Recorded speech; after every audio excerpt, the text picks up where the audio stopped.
Alright, it's time. Another week. ZTGD Radio. This is episode 789. For March 25th, 2024. And on the show this week, we got Anthony. Where's the year going? I don't know. Like, I just realized, like, my taxes are due in, like, 3 weeks. I'm like, shit. Yeah, that time is flying. Yeah. I'm after the show today, I'm going to do my first yard work, which means spring is officially, like, dropping in. Like, what is going on? Terrence will be joining us in a little bit. He's in transit, so to speak. Oh, congratulations. So I'm so glad he's finding himself. Jesus Christ, that's not what I meant, but anyway. And also, that was a good joke. We should also congratulate, to let everybody know that Drew is a daddy. Drew is a daddy. Yeah, over the weekend it happened. So Drew ain't going to be doing no podcast for like the next 6 months at minimum. So, yeah. Hopefully that last episode of Greedfall was the finale. Xenogears all over again. Yeah. Oh, no. It's going to be a long time. Anyway, but there's a lot of video games. A lot of embargoes are now over, so there's a lot of crap we can talk about, which is cool. Yeah, give me a second there. I just realized that was something I had to... Is that one up? Or... I don't think so. Okay. I know Terrence's big one was up, and then my two are up. So I can talk about those. Yeah, mine goes on Thursday, so yeah. Okay. Alright, well, we'll kick it off with you. I know you're going to talk about one game that I've dabbled in, so... Yeah, we'll talk about that last. So, every now and then I get a kick to play Yu-Gi-Oh! And, Alright, then. Yeah, so I've started up this Switch game again, and I love that game because it takes you through the story of the anime, but all through the significant duels. And then it allows you to play from the opposite side once you're done the duel. And you can either use your own deck, which is cool, or you can use they're not actually story accurate, but the story accurate style of deck that the character would have used with the time accurate cards and everything. Sometimes there's cards where I'm like, that card wasn't around at that point, but it's just to kind of balance it out a bit, and it works really well. It's amazing because like before this, I would have said like the best Yu-Gi-Oh game is Nightmare Troubadour on the DS. It's an outdated format of Yu-Gi-Oh at this point, but I think it was the peak of that style. But this game does all of them. This game slowly takes you to the GX anime, which had a new set of cards that introduced new mechanics. So I'm excited to get through it, but I'm very slow. I'll play like a round, win, and then turn it off, and then go back to it in a couple months. So it's just one of those things. When the addiction hits, I go and play that. Last night I couldn't sleep, so I started up Wonder Boy and Monster World in the Wonder Boy collection, which is a good collection. I still just wish they didn't try to fucking nickel and dime customers by releasing shittier ports. Like, if you're not going to include, like, here's how I put it. Like, I would have all the games in the base port that goes to, GameStop and, Amazon and everything. But the strictly limited version would be like, and all the versions of, say, Wonder Boy, the Dragon's Trap, so the Game Gear version, the Japanese version, and all that crap. That's more for the collector's market anyways, and fans of the series, so you don't have to make as many of those. But instead, they put out this digital version and the physical version of this lesser collection, and then, like, 6 months, they release the full version digitally that they've sold out of on Strictly Limited. Fucking hate that. It's just every time I bring it up, people have to know. Don't buy from them. But it's still a good collection. It's a hard place to be in. I bought Godzilla Voxel Wars because it's a Godzilla game, and I don't know when it'll be delisted, but it will be at some point. I thought it was a turn-based strategy game, and I guess it sort of is, but what it really is a puzzle board game where it's basically asking you to solve the puzzle in a certain amount of moves, but the moves you make are like a strategy board game or a strategy game. So, um, it's a really good game. It's just very different from what I thought it was. It's still very like I don't know. It's just a very weird feeling to have because I thought it was going to play more like that bad NES game Oh God, no. without the horrible fighting. Just have like the basically God, it's not Fire Emblem. It's the other one. Advance Wars with Godzilla characters. That's what I thought it was going to be, but no, it's a weird combination of a lot of things, and ultimately just a giant puzzle. I got that music stuck in my head now. Thank you. You're welcome.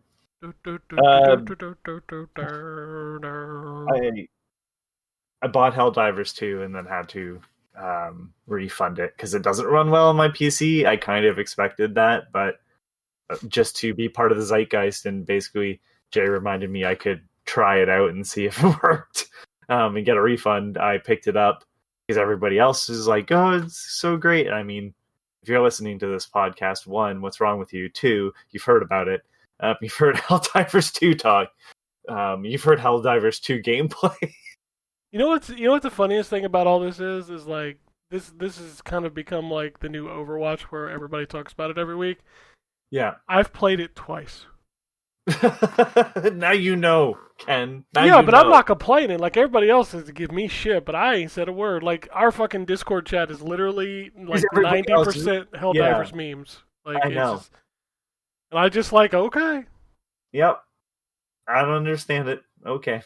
I mean, it's a fun game. I mean, but it's not like That was that the reason good. why I was like the controls. I had to do the dive, Oh yeah, from the running the dive, and I could not get it right. And I was like, this is because like my computer's struggling with this. most So likely. Yeah, that's what they were making fun of me the first time we streamed. Is like everywhere I run, I just dive. I mean, it was a funny action the one time I did it, It's a but I funny did it too action. soon. Yeah. Okay, the last game is Princess Peach Showtime. Yeah, I don't want to. I'm sure you've played it a hell of a lot more than I have. I only Yeah. played through like the sword fighting level. Which I'm going to say is my favorite, but it also concludes the quickest. So originally how I thought this was going to be done was that it was going to be the base floor, and then you'd go up a floor and it would be all four types, right? hmm But I knew that there was like in the book that you can have, like that tells you like or it's a picture when you complete the picture book. When you complete the levels with all the coins, you get a picture. Don't know why, the but coins okay. are the stars. The stars. Sorry, the coins are just coins. Yeah, do you actually Uh, use those for anything? yeah, you can buy dresses. Ah, okay, that makes sense. You know what? I got if it's the same as the Mario stuff in Odyssey, so I don't want to sound like I just like we're shrugging it off. It's just I don't necessarily love all the styles except for one that was like a gradient that kind of looks like she's got the fire flower on. Hmm. I I was mean, like, I I'll be like honest that. with you. I didn't care much for the Odyssey costumes. Like, I think there was like one or two that I There's a dug. couple that Yeah. I really loved. I did like the level based ones where like it looks like he's a tourist No, or that he. those are fun. Like the poncho and the sand, like that stuff was fun. But like just the other ones, also Mario's nipples. It's fine, whatever. The um, the favorite is still the redacted one that I'm not going to spoil if you haven't played Mario Oh, Odyssey. the ending one. Yes, Okay, yeah, no, that one's pretty good. yeah, the one that's post game, which is not. That game is one of my favorite. Game is my favorite Mario game. It's not one of. It's my favorite Mario game. That ending area, like the fact that you go back to every world and there's now more content. You Oh, know, I try like I love that game, but I try to go back to it, and I feel like it's hard to get back into. I did not have that problem, but I didn't play the game as long ago as you did. Yeah, like I've tried several times to go back to it, and I find myself like, well, where do I even start collecting? Because that was the other thing So I is, did it. So I was doing it this way. I would do as many easy stars as I could, finish the boss or whatever I needed to do to finish the kingdom, get back in my ship immediately. So I would usually have more stars than I needed, which would then carry over into the next area. mm-hmm. And I would do the same thing there, but I would not, if it was like, oh, this takes some significant amount of effort, I would be like, not right now, because I'm going to have to come back here anyways. It makes that game a lot more tolerable, because then you don't sit there, because some of them, like the little race car in New Donk City, damn it. Oh fuck that I thing. thought I wouldn't laugh, but there is a prize you cannot get until the end of the game. I just mean that there's like an So obsessive amount of moons in that game, and it's just like I don't even know where to start when because I beat the that's what game. I'm I did saying. the same thing you did. I went through and just got enough to go to the next stage. No. That's what I'm saying. Like, so the first time I did it, I was collecting every moon before I left, Oh as fuck many as I that. could. Right. The second time, by that point I knew which ones were easy to get that didn't require like a ton of platforming that's difficult or anything. I got all of those. If it's like, you know, like I knew where to, like I didn't worry about purple coins. Purple coins are for later. That'll be cleanup. But like I would do so in the desert level, like one of the easy ones is the little Moai statues that have the glasses, Mm-hmm. right? I would do that one because I was like, this is an easy one. This is an easy moon. Let's move on to like and then certain things I remember don't open up until the end. So then you have to like the end of the stage the first time you're there, I should say. Um, so like after you beat the boss, that's when you can start riding those jaguar things. So those are some easy moons. But I wouldn't, again, if I knew it was difficult or I didn't remember how to do it, I just didn't worry about it, and I knew I was going to come back when the moon rocks open up. That game was so good though. It's dude, I have the music in my head right now from New Donk City. Like fuck, it's addictive. Yeah, but that is not what this game is. No, Princess Peach is anything but Mario Odyssey. Holy shit. Yeah, it's not a bad game. No, it's not. It's a very odd game. Also, it's So is am I wrong? And maybe you don't pay attention to this. Is this the first Switch first party game that does not run at 60 frames? Because it feels weird. so I don't know about. I can't give you exact numbers, but yeah, it does not stutter. Like I don't It know what doesn't it's feel doing, but it doesn't fast like a look right. Nintendo game No, but should. even when like the animation is happening when she turns into the sword fighter, for example, had slowdown. Yeah, and the loading time is bad. The loading time is embarrassing. Yeah, it's And really like bad. none of this is disc. Like this is a cartridge on my case. You've probably got the digital version. Yeah, I had So digital. like Yeah. there's no reason why the transfer speed shouldn't be faster. Especially when other games that are more demanding, like Mario Odyssey, for example. There's not a Like, fucking load screen almost at all in Tears of the Kingdom. yeah. Like, how the fuck does this load, but that doesn't? Like, that just it's weird. Yeah, I have no idea. This is what Balan Wonderworld should have been, by the way. Which, by the way, I should correct myself and be stupid because Zelda obviously does not run at 60 frames a second. No, but it runs more consistently. Like, at Yes, least I understand when that game chugs, why it's chugging. yes. In this game, it chugs at weird times. Yeah, where it's like, that shouldn't be as much of an issue Not, on the not also system. also considering that It is literally like a play where the level that you're on is like literally a A singular diorama. plane. Yeah, Yeah, it's a diorama. Some are longer or taller than others, but at the same time, they're all looking like stages. It's like stage plays where they're moving the props in and out for each sequence.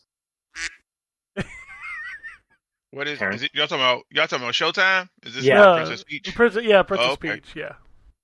Nice. Yeah, I wanna play. It look fun. Is it good? Is it good? I know y'all. You don't have to rehash it, but is it good? No, we haven't really gotten there yet. We're just kind of talking about certain aspects of it. Like the frame rate's not great, is what we were just going over. Yeah, and it's Oh. weird because it's like Not that demanding. I don't want to say I was gonna this. say. Like I feel bad saying this, but it feels like it's not done Ooh. performance wise. Not Yeah. glitchy, but like Yeah, performance like wise. the polishing stage wasn't done. Yeah, and Yeah. I don't know if it's because This like Nintendo expected to have a feels- new system out or something. Maybe I don't know. Maybe.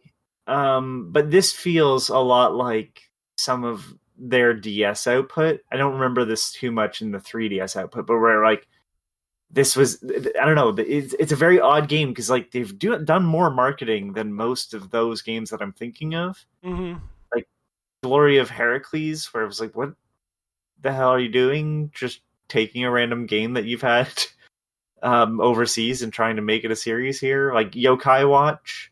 Oh God, I remember when they tried to make Yokai Watch a thing. Right, and it's just like just It a didn't weird work. misunderstanding of what people are looking for. Pokeghosts. And Yep. I don't know, like Super Princess Peach on DS reminds me a lot of Princess Peach Showtime, but not for like all the reasons that people know Super Princess Peach are negative for the most part. But like, I like that game, but it's like Starfy as well. These weird sort of Kirby-like games that are not as polished as Kirby. Yeah, it doesn't feel like it's the B tier.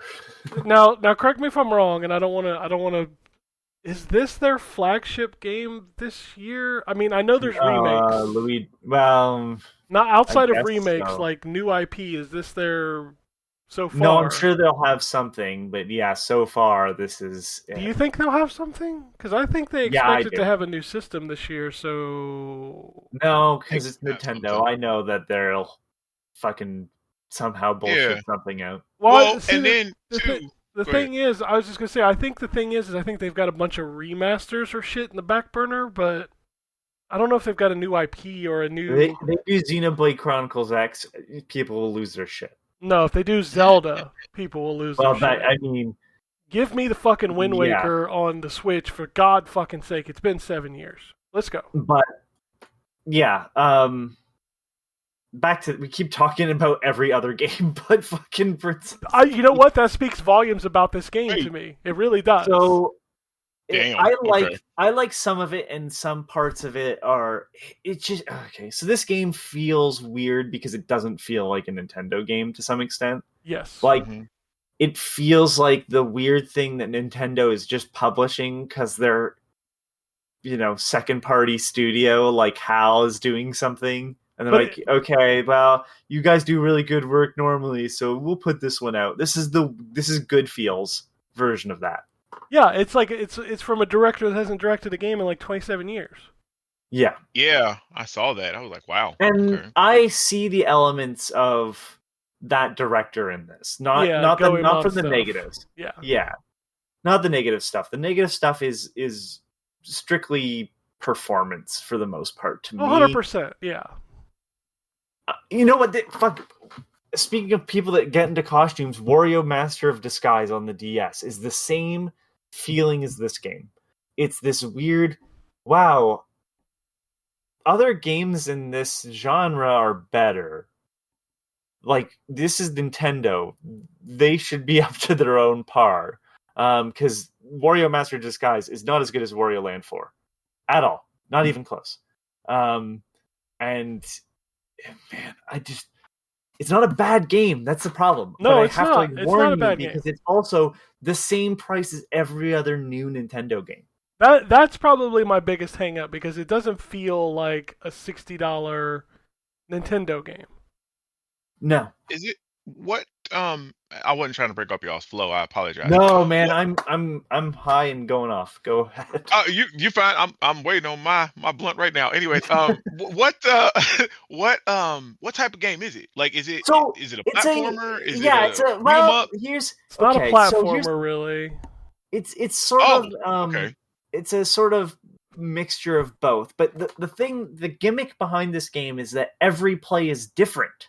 Yeah. So you start off with like a sword fighting. the sword fighter is the play. first one, and the sword fighter, in my opinion, so far has been the best. Which Okay. does Not not fill me with hope. Like, it's fine, but it's not. So here's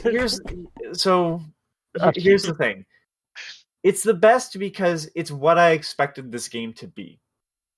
The ninja is very good. The ninja is also very similar to what I expected this game to be. That it was going to be an action platformer, and every stage would have a different gimmick to fit the character. So, the sword fighter can dodge in combat. Sort of moves like Bayonetta, but it's like a 2-button fighter rather than Is every game a 2-button game?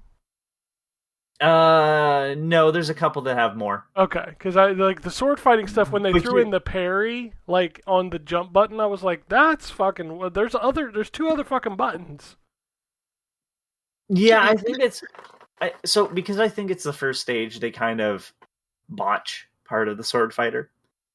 You'll see though that the ninja is doing something very similar. I like that stage a lot too. Boy, the Goemon feelings are right in there because it's the same sort of era. Just let the man make a Goemon game. Come on. Yeah. Okay, so Patisserie Peach. What in the world? Is that not how you pronounce it? Is it? She got 11 herbs and spices. What's going on here? That's what No, I'm saying. she's the cook. She's a baker. So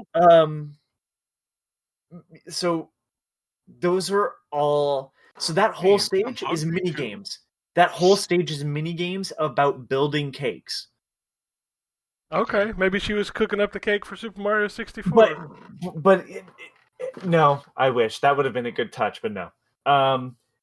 Because you do see the cake at the end. But like one is that she's sitting on a swing, and you're icing a giant cake, so you're swinging her over the parts of the cake. I don't want no dirty ass swing cake.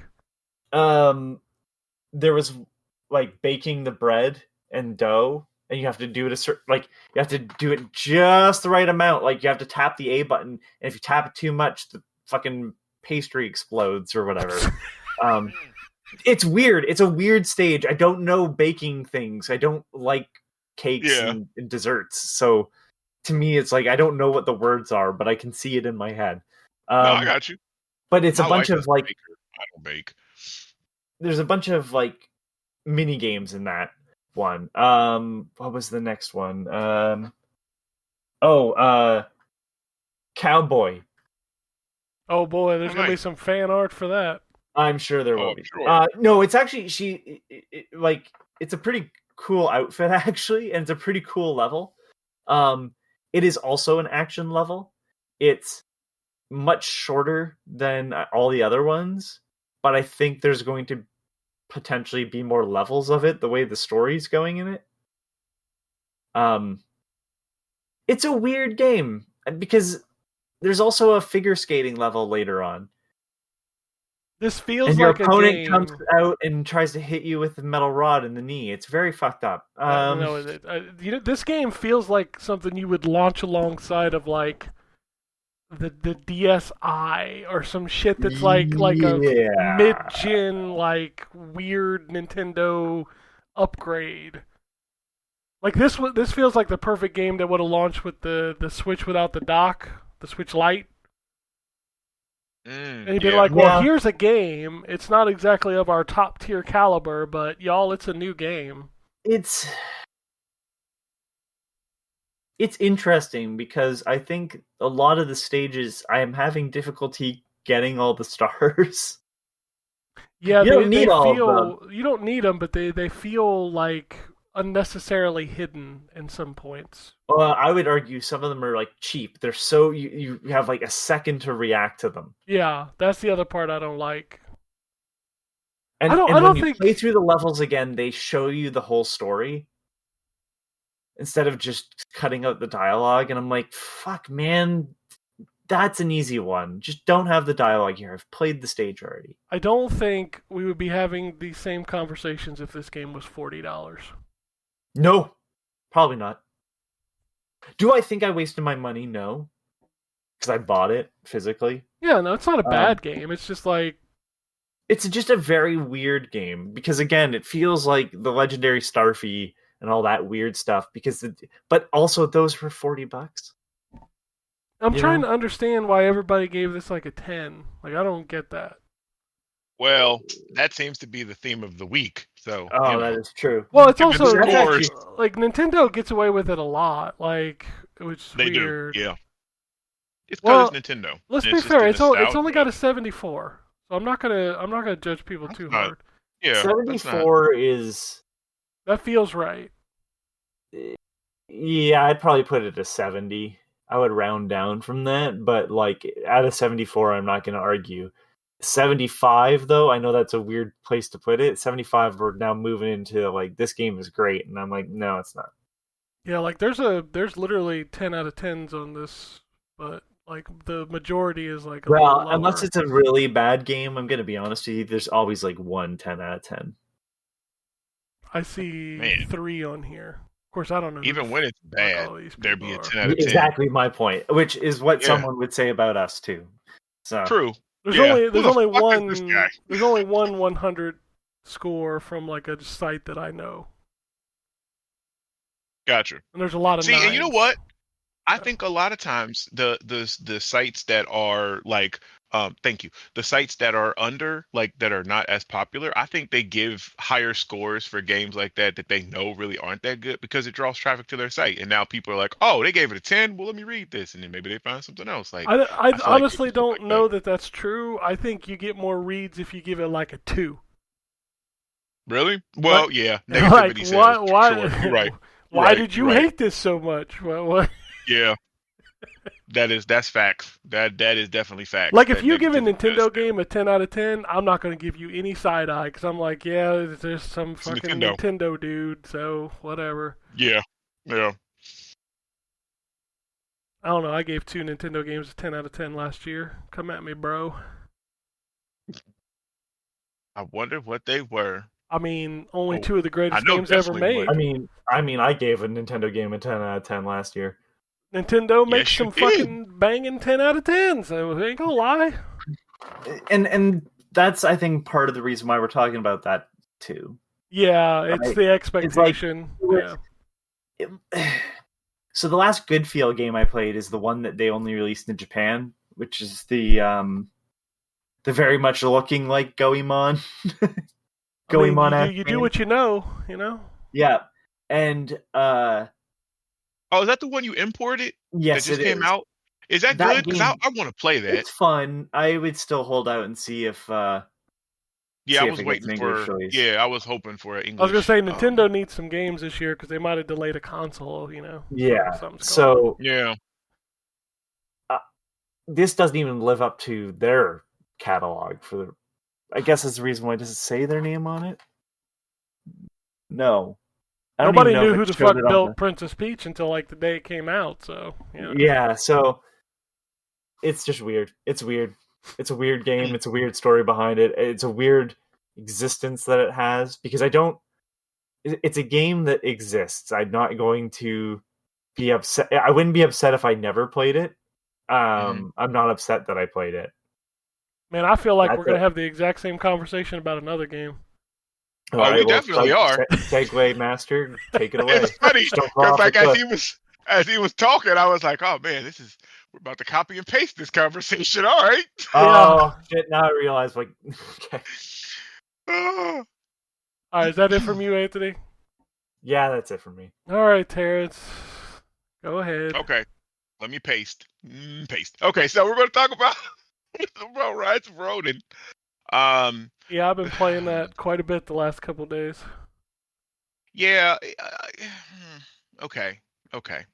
So this is, a Team Ninja game, samurai ninja game that is supposed to be Sony's big thing. It immediately is going to draw comparisons to Ghost of Tsushima, and that's just because it has a similar art style in its depiction of Japan with, flowing grass and wind and stuff like that. This game has all of that, but it doesn't look anywhere near as good as Ghost of Tsushima looks, which is crazy because Tsushima is like what, 3 years old, It's a 4 years old? PS4 game too. Oh, that's right. Yeah, it was built for the PS4. This was built, I think, for the PS5. It's I don't only think on this is PS5. It's literally Okay. only on PS5. Yeah, so it's kind of wild that it doesn't have that PS5 caliber of graphics that that the fanboys really be looking for out of there. But less than that, so let me just start at the beginning because I reviewed the game, but I'll give y'all like the elevator pitch for it. So it's set in a historical setting, so it's kind of like a um based on real events because it's basically when the United States or Japan finally opens their doors to allow trade and different things, and America comes in their black ships to set up a consulate and stuff like that. And there's a lot of real world historical figures in it, like the first little boss fight you fight is Commodore Matthew Perry, which I put this in the review because I was laughing because people were talking about this online, like, oh, that's wild. They put because Chandler or Matthew Perry died, they honored him. That's wild. They put Chandler Bing in it. No, no, it has absolutely nothing to do with the nigga that played Chandler Bing. Like it is a historical dude. Um, but yeah, so it kind of it does the Assassin's Creed kind of historical stuff, so it kind of has their own story, but it happens against a backdrop of history, so you're going to get a lot of cameos of different people that are historical to that time period. And forgive me, I don't know anything about that time period other than their Yeah, they sword could fighting make and it up, stuff, but which I is dope. wouldn't know any different. Yeah, right. That's what I Googled when I realized that they started like saying different stuff. I was like, I wonder if this is real. And I was like, oh damn, okay. So, but yeah. So I mean, the story is what it is. The story itself is based around you create your character in this game, and your twin, and you are a group that's called, you're a blade twin is what you are, and you all fight for, what is it, the Veiled Edge, I think is the clan they fight for. um and the Blade Twins are, you fight in like harmony, like in one, like it's, you're supposed to be super badass because you're fighting together, like you can anticipate moves and stuff like that. Well, towards the end of the beginning, you end up having to make a decision, which is wild because you create these characters. But you end up making a decision, and then the game opens up, and you have to figure out, basically you're chasing down your twin. You're trying to figure out what happened to your twin. Um, that's like your path, and then you get caught up into the anti-shogunate and pro-shogunate stuff and everything. And I'm not gonna lie, it's pretty boring. I put this in the review. Like the story, the Blade Twin stuff is kind of interesting, especially later later in it.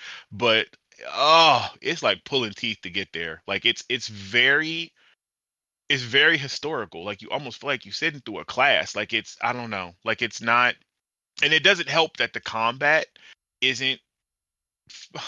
God, I feel like I'm just dogging this game. Like the combat is not fun. Like it's wild because I see people talking about, oh, this is Team Ninja's finest combat. Not, man. I don't know. I just must be a simple nigga because I missed the days of Ninja Gaiden 2 and stuff like that. Because this is not it. You have an attack button, which is the square, and then what usually in these types of games, you have a light attack and you have a heavy attack, and you like mix that up and you pull off cool shit.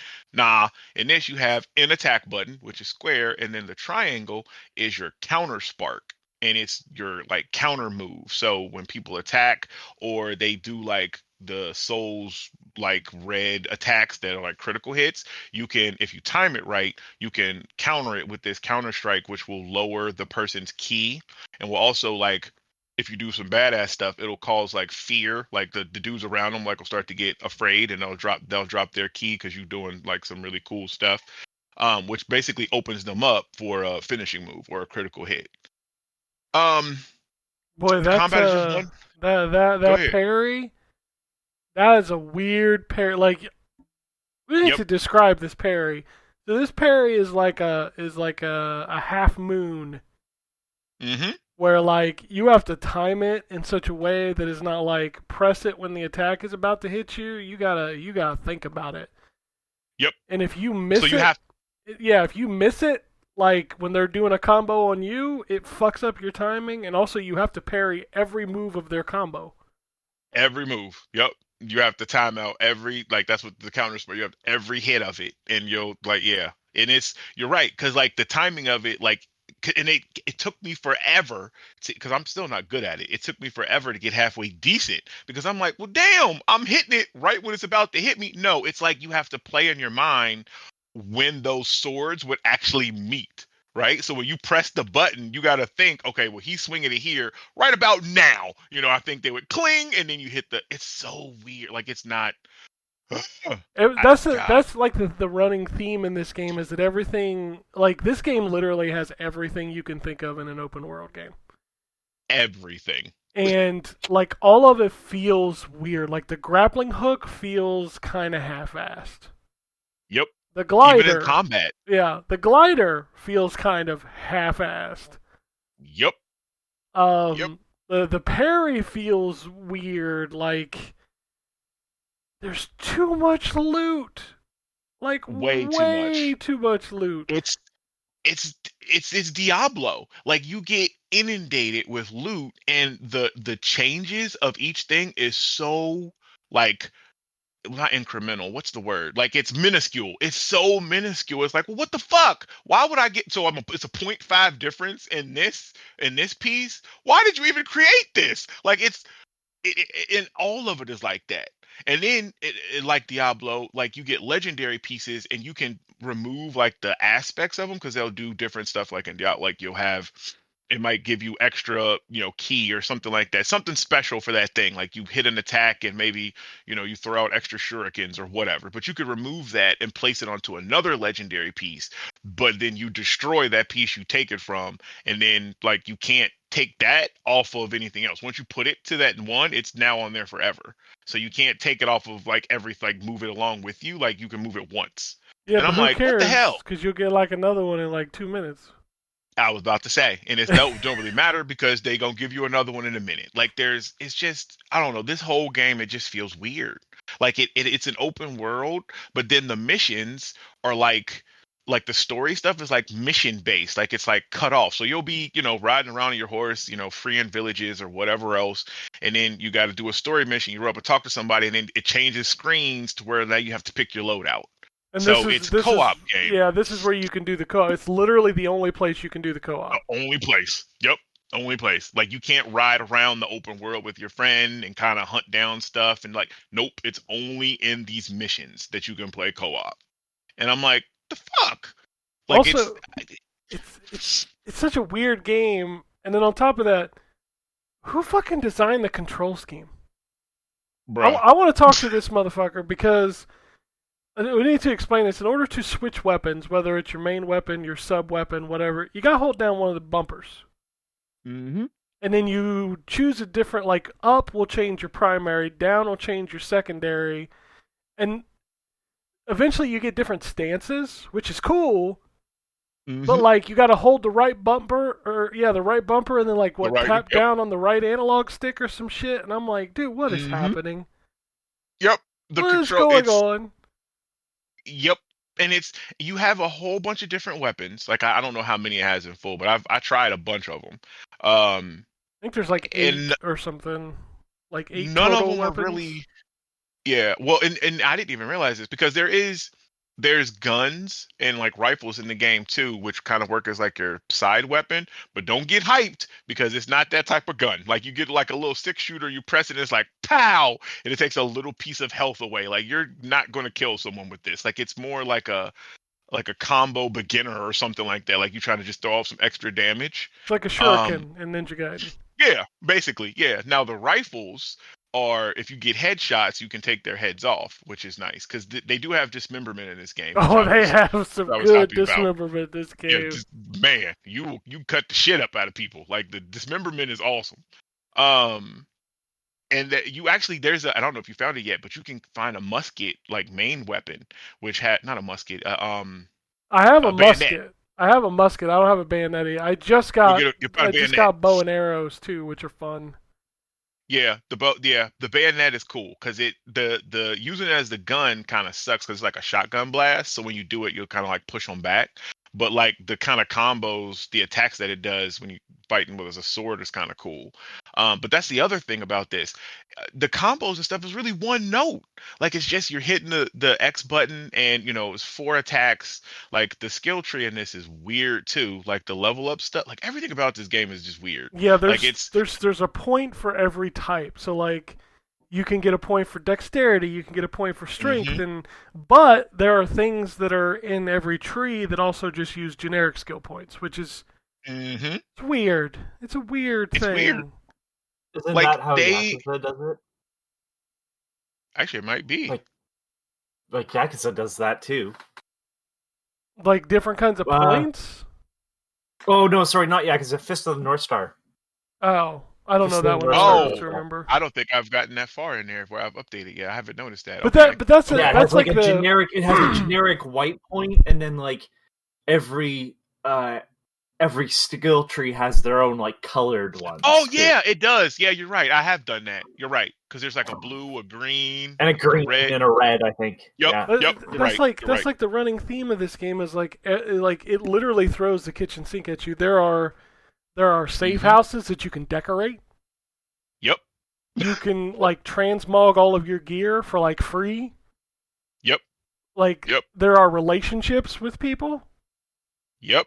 It's That's just like a main thing, like the yeah, bonds, and it unlocks different stances. Like you'll unlock different like stances and attacks. If you build your bond high enough, you'll get gear, of course, from them if you build it high enough. Like it takes, like you said, it takes so much stuff from these different games that have come out over the past few years, and just throws it in this. Like there's some of everything in this game. There's Assassin's Creed, there's some Elden Ring, there's some Ghost of Tsushima. Like there's it's weird. Like, and I don't know how else to describe it. It's it's just a weird mishmash. it's so much crap that you forget. Like you know how many times I've been playing this and I forget it has the soul system where Yep. you don't get your points or your level until you get to one of those things and you click clack your rocks Mm-hmm. To and then activate the little. Yep. yeah, then it gives you your key or whatever to upgrade your character and it's like I'm so confused.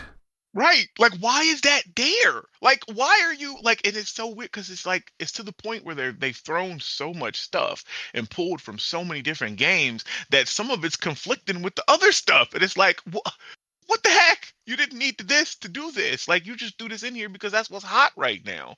And Like, all of this, like they introduce you to about 30 different systems within like the first 2 hours of the game. you ain't lying. Like I routinely forget, and it's crazy. I routinely forget about the different like styles when you hold the right, was it right bumper R2, and Mm, then you can press square or triangle or whatever. You do those different attacks. I miss that stuff all the time. Like I'm like, oh, that's right. I can do something else. Like it's yeah, this game.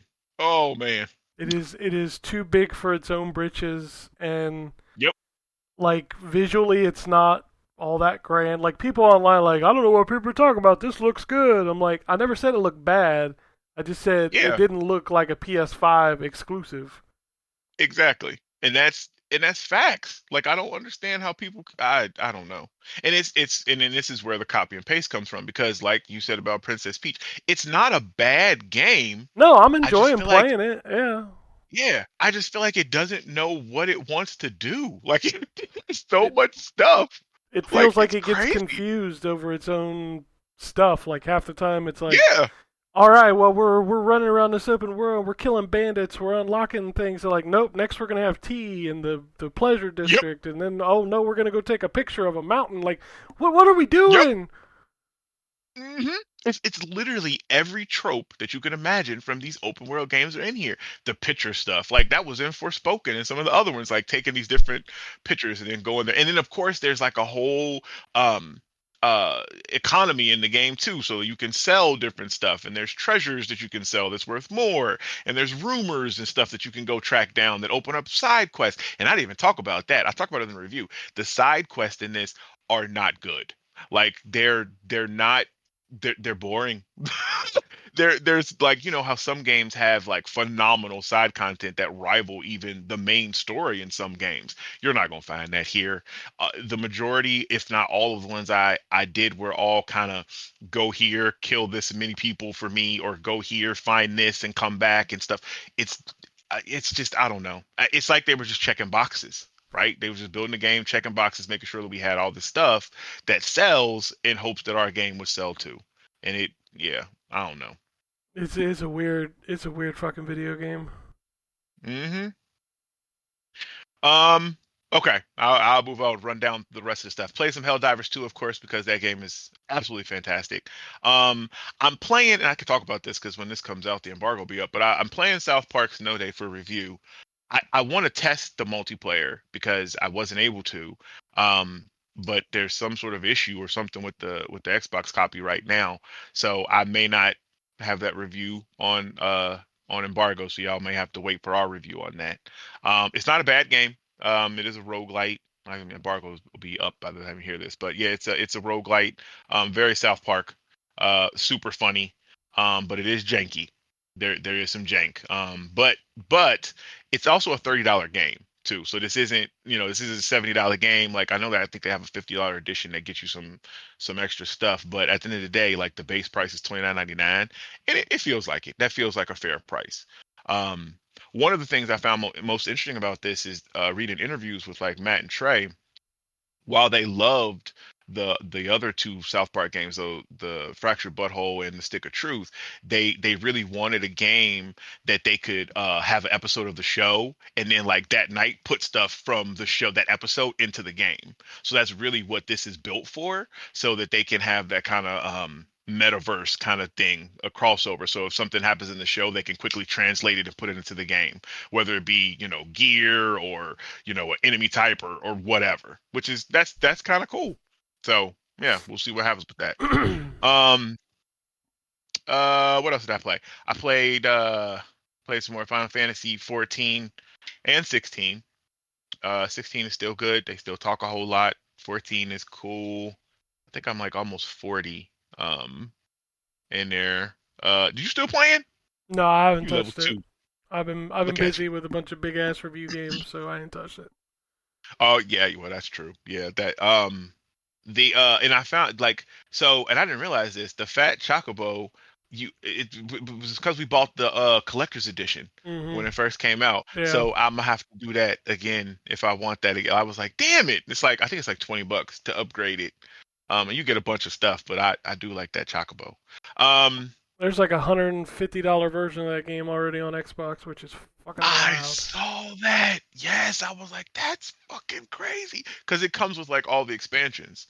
So you get all of them up to, because like even the starter one only has like the first three. And it's like missing two. And then they got the one that comes out in the summer.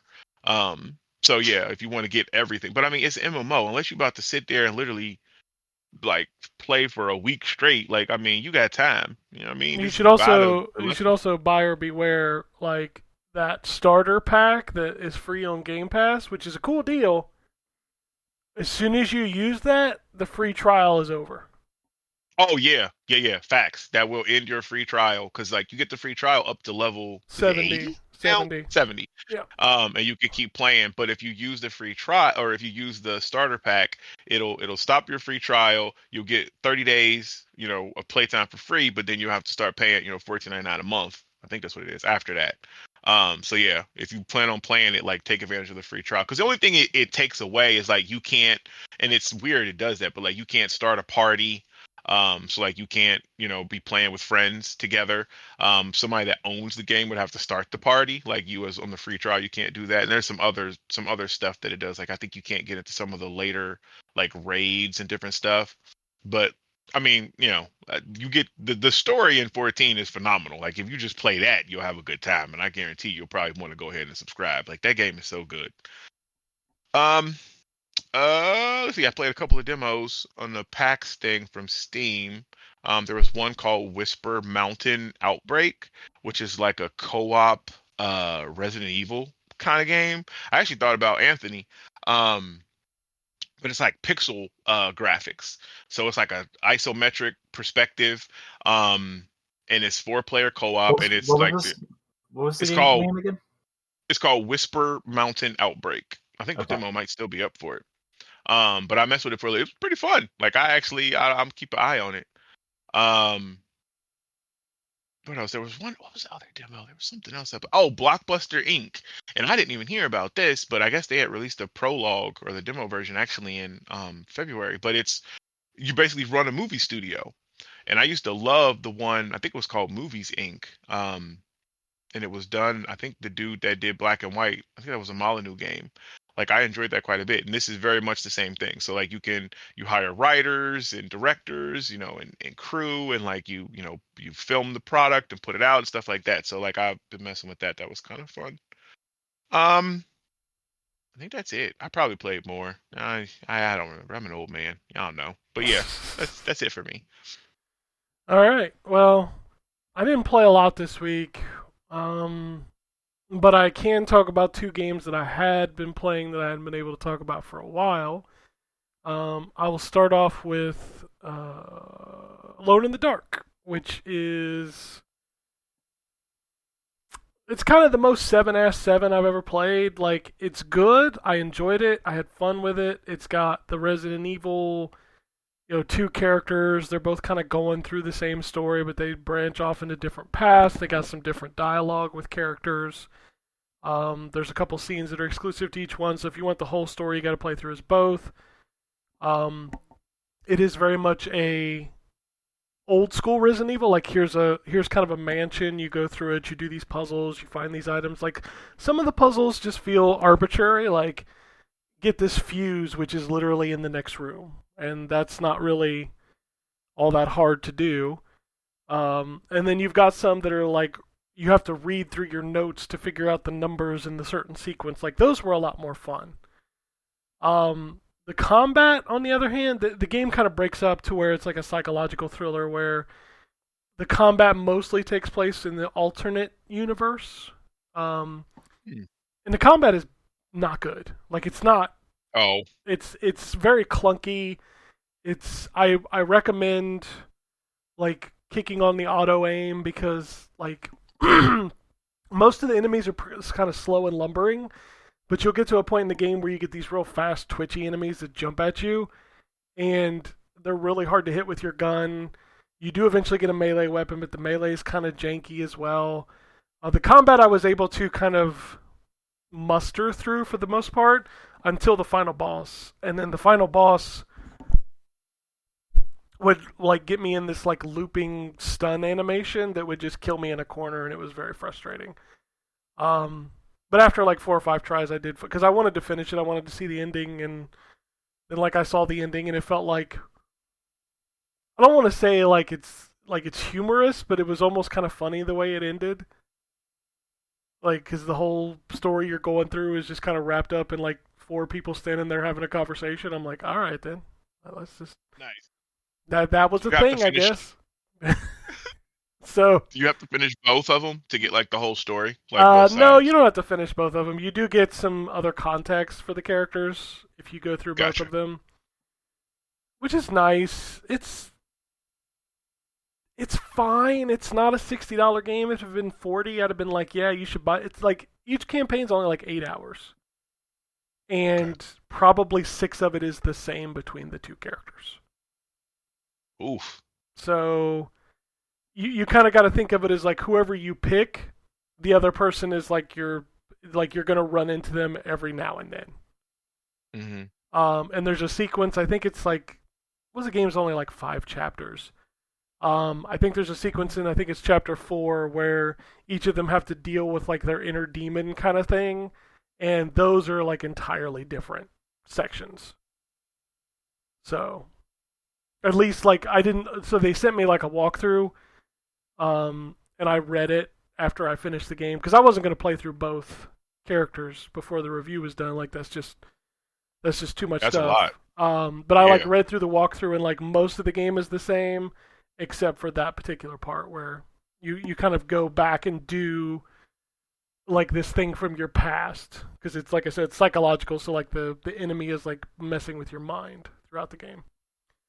Okay. I didn't realize it was psychological. That actually is cool. I like the psychological horror games. I like Yeah, that. it's Okay. good. It's a good game. It's not a great game. I feel like it's a solid $40 game if you're into survival horror.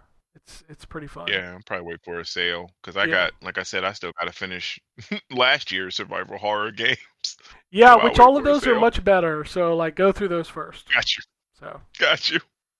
and then the other game I've been playing is Dragon's Dogma 2, um, which I just have to say, like every time you boot it up, the title screen just says Dragon's Dogma, and that kind of tells you Yeah, everything you need to know about this game. gotcha. That I, nice. well, I kind of feel like this isn't a sequel as much as it is a retake. Like, here is that game we made 12 years ago, but with more shit. Is it in the same place? Does it take place in Grand Yes. Soren or whatever? Yeah, Okay, so it is the same. it's in the same world. You go like literally the first big city you go to is the capital of Varuden, which was in the first game. Gotcha. You are still the Arisen. You did still have a dragon rip your heart out, just like you did in the first game.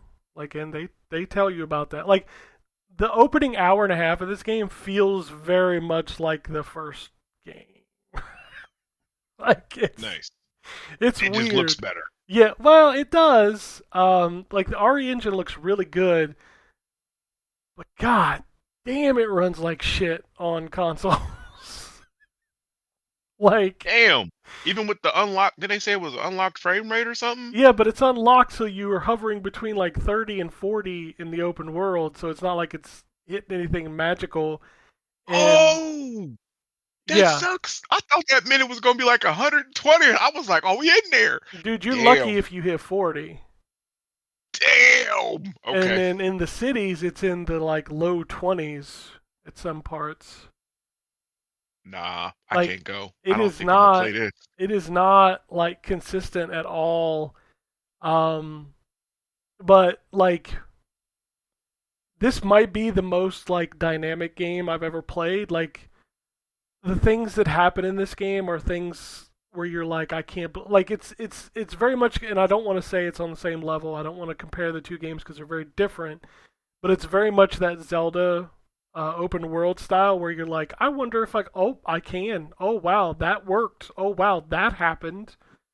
Hmm. It's very much that kind of game, and if you invest yourself in it, you will really enjoy it. But it does have everything. Like the game tries to, I call it the game's trying to limit your fun.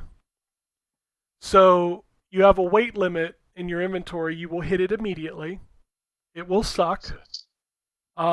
If you take certain kind of damage, you will not be able to heal that damage until you sleep at an inn, which costs money. Um, there's no fast travel outside of fairy stones, which are paid for in the game with currency, and you can only fast travel to certain locations. Um, it is very hard. There is no difficulty setting. There is no lock on for combat, so you will be swinging at air a lot. There are some severe AI issues in this game, and I'll give you a couple examples. I sent you a video of the one where my quest guide was supposed to lead me to a cave, and the motherfucker just kept climbing a sack of potatoes until Yes. until I got So pissed funny. off and picked him up and took him outside and said, "Okay, now show me where to go." There was also a quest where I had to sneak into a dungeon to talk to somebody. So I sneak into the dungeon, and there are guards in there, and I accidentally get seen by one, and he ignores me.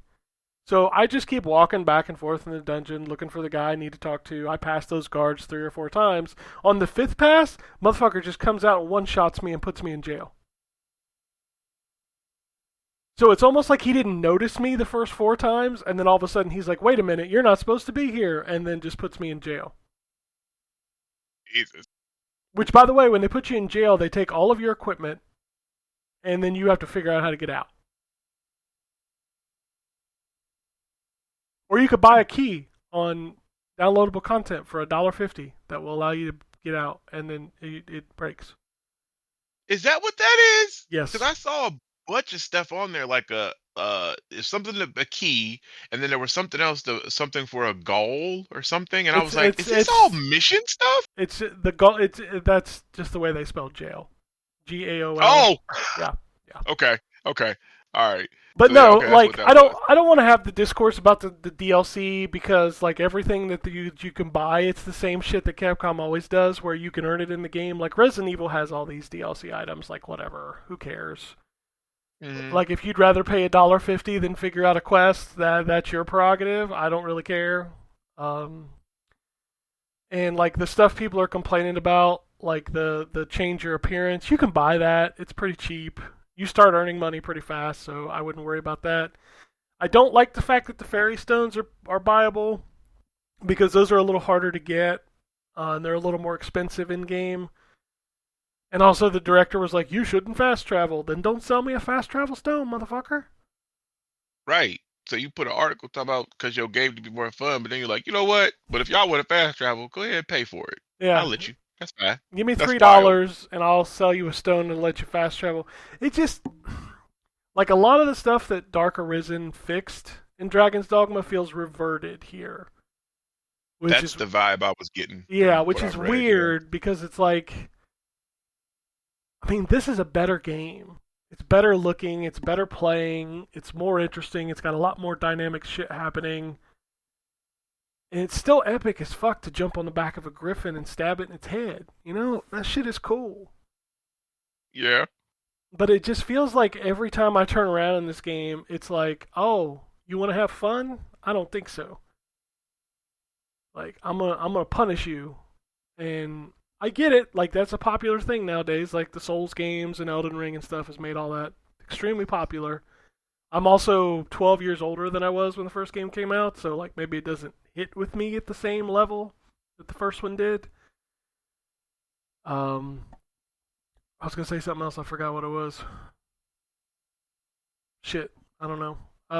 The title screen music is not as good, obviously. Oh, That that sucks, original, man. that original was the Yeah, it was bomb. fire. Yeah, that was good. Good stuff. You just let the title screen sit. That was good stuff. Oh, dude, I could listen to that song all day long. The wind is pushing me, Mm-hmm. man. I don't know. I like this game. I think it's good. You have to understand what you're going in when you play it. You also have to understand that if you're playing on a console, it's rough. Is is very rough. Um, That 30 frames per second, man. God, I don't want to go back to 30 frames per second. it's hard, but that's what you're gonna get. If you want to play Dragon's Dogma 2, it is 30. I mean, you can get it up to 60 on PC, but you gotta have kind of a Yeah. monster PC to do that. See, and I don't. I know I don't. So, Or you can just wait for the PS5 Pro. Oh, wait a minute.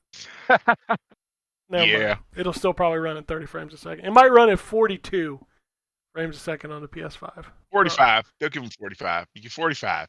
which is That's what we crazy got for you. because like it feels better on Xbox because Xbox will support VRR at low frame rates. Mhm. The PS5 does not. So like, I think the PS5 has to hit like 45 or I don't remember what it is for VRR to kick in. Mm. Excuse me. Whereas the Xbox will kick it in even on lower frame rates. So, but anyway, that's mostly what I played. I did play a little Overwatch because I always play Overwatch. I think that's it. Like I said, I didn't get any of the indie games this week. I'm assuming it's because everybody was at GDC and PAX. Yeah. So, I want to go to PAX. I'm trying to go I next mean, year. I've never been. it's fine. I feel like PAX is more like a fan fest than like an actual like games are there, but like you don't ever get announcements most of the time from PAX or stuff like that. I don't know. It's weird. Gotcha. But yeah, we can talk about what's coming out this week. Uh, Xbox Series X, PlayStation 5. We have Bulwark, The Falconeer Chronicles,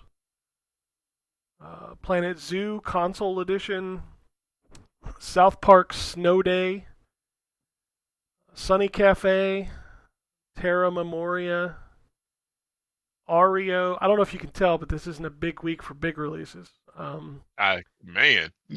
Mars 2120, One Last Breath, Open Roads, Stasis Bone Totem, Retouring, and Richman 11. A lot of bangers dropping this week. Plate Up, Felix the Cat collection from Limited Run Games is out this week. I didn't know Are he had a any of those collection. games good? Okay. I mean, they're those kind of games. You know exactly what kind of game it is. You know, I got you. I didn't even know he had a collection of games, but all right. it's probably like I think it's like one NES game, one Game Boy game, and maybe a Genesis game. I don't remember. I think there's a Genesis game, but God knows, I don't know. There's like 6,000 furry platformers on the Genesis. So, and then OTXO, whatever that is. I don't know what that is. Grandia Collections coming to PS4 and Xbox One. Contraptions Collection. Ocho. That's how they. Ocho? So it's Ocho is how they. Looks like Hotline Miami, Okay. but it's black and white. I've never played those. I saw those games were on sale on Xbox for like $3, and I was like, I should get them, but I don't. What's the appeal? I remember they was hot when they first came out. Everyone was talking about hyper them, but I don't. violent. Yeah, they're fast, hyper violent kind of games. Oh, okay. All right. Well, I'm cool. Motasolo, No Girlfriend Since Birth. Whatever that. Okay. That sounds like Switch one of game those. sound like. That sounds like one of them visual novels or something. And then My Time at Sandrock is out on Friday. Wait. What? Oh, That's what really? That's what it says. Okay. I thought that had already come out. Okay. I don't know. I can't keep up with all these games. There's too many games. Oh, the Nintendo Switch. What we got here? We got Animal Buddies, Party Beasts, Daymare, 1994 Sandcastle, Farming Simulator Kids, Hebariki Enjoy Edition. Yeah, it's one of the characters from Euphoria. Oh, that's right. Okay. The show? No, the Sunsoft game. Oh, Four. Gotcha.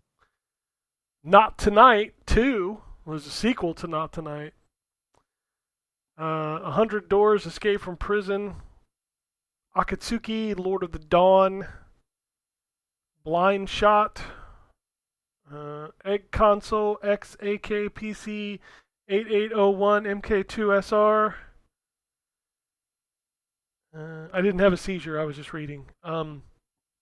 Escape Fear, Hide and Seek Horror, Escape Game The Kiddie School, Junior Labyrinth, Missile Dancer 2, also sounds dirty. Monster Panic, My Little Universe, Demodium, Nyanzu and Kumakichi Bomb Cave, Old Coin Pusher Friends 2. Man, lots of sequels to bangers this week. Outward Definitive Edition, Pepper Grinder, Soul Dog TD, The World After, Touch Detective 3, The Complete Case Files. Oh my. Zombie Wood, 3D Printer Printmaster Simulator, Coffee Please, PLIS, please, whatever.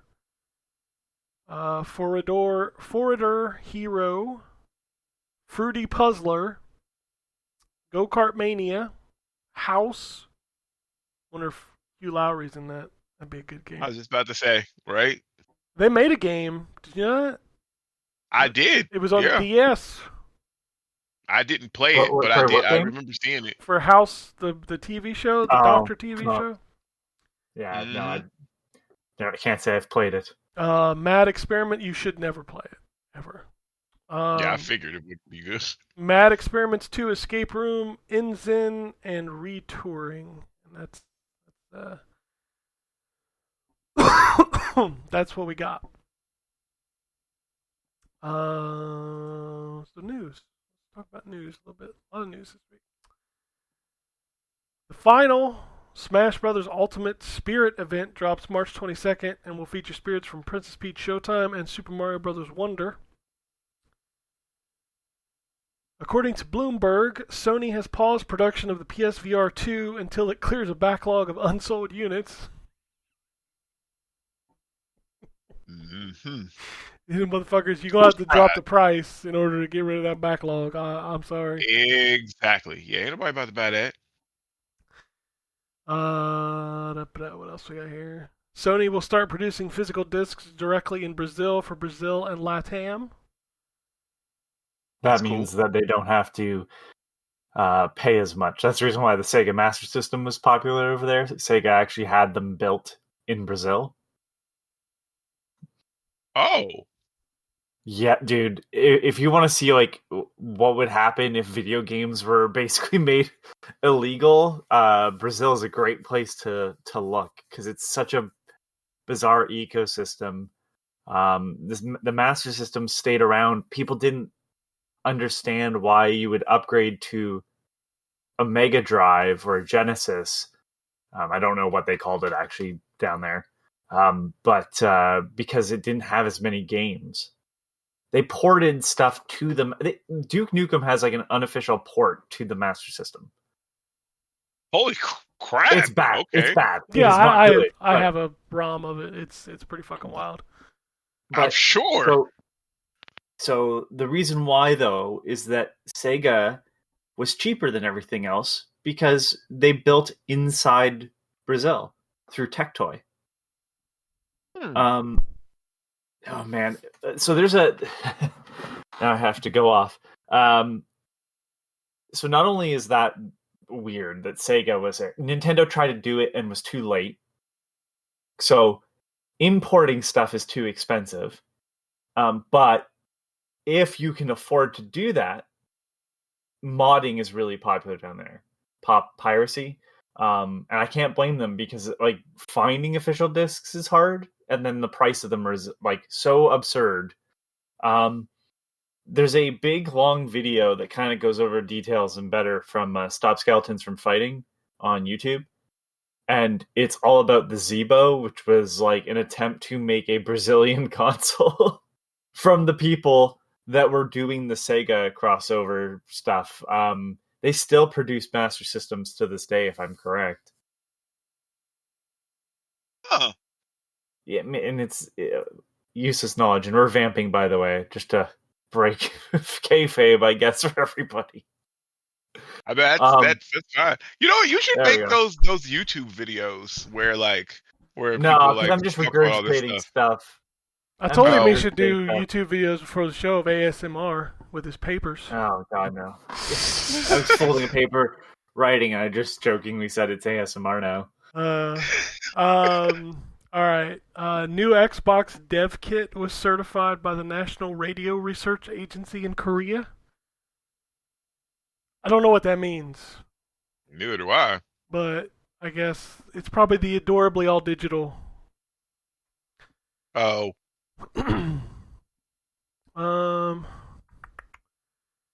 We got here. Excuse me. New Xbox Game Pass games: The Quarry, Evil West, Terra Invicta, Diablo 4, Hot Wheels Unleashed 2, Open Roads, Ark Survival Ascended, F123, and Super Hot Mind Control Delete. Oh, the sequel. Nice. How are we 5 months into the Activision Blizzard thing and we're getting one fucking game? Bro, that's the question. 5 months. I get there's, stuff for, whatever, but why in the world is this taking so long? One game. This is Diablo. Which just makes sense to be on there, honestly. The whole thing was like, we want to bring more games to Game Pass. We bought Activision Blizzard. Where's the fucking games? Right. Do it. Like, Activision has a boatload of games on your console. Like, even if you don't do Call of Duty, there's still probably like 20, 30 games that you could have put on the Game Pass. Yep. I don't know, man. Alright, release dates and info. Rusted Moss is coming to Xbox, PlayStation, and Switch on June 20th. Fatal Fury City of the Wolves is in early 2025. We already talked about Squirrel with a Gun and Jay and Silent Bob Chronic Blunt Punch, both releasing this year.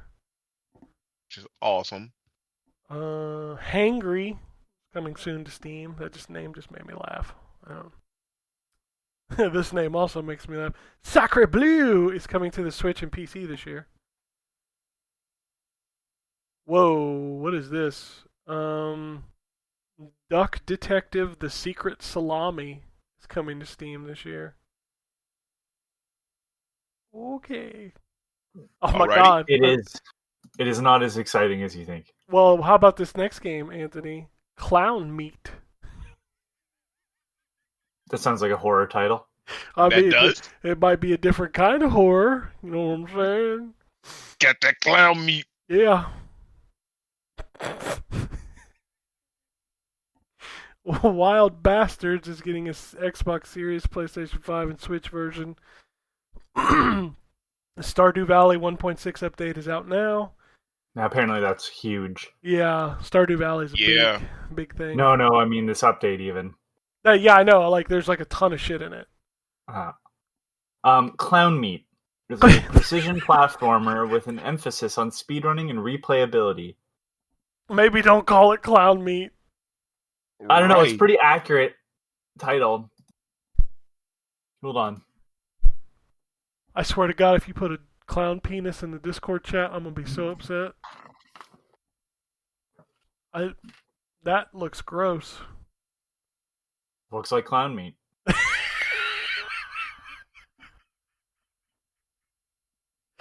I just need the theme to play now.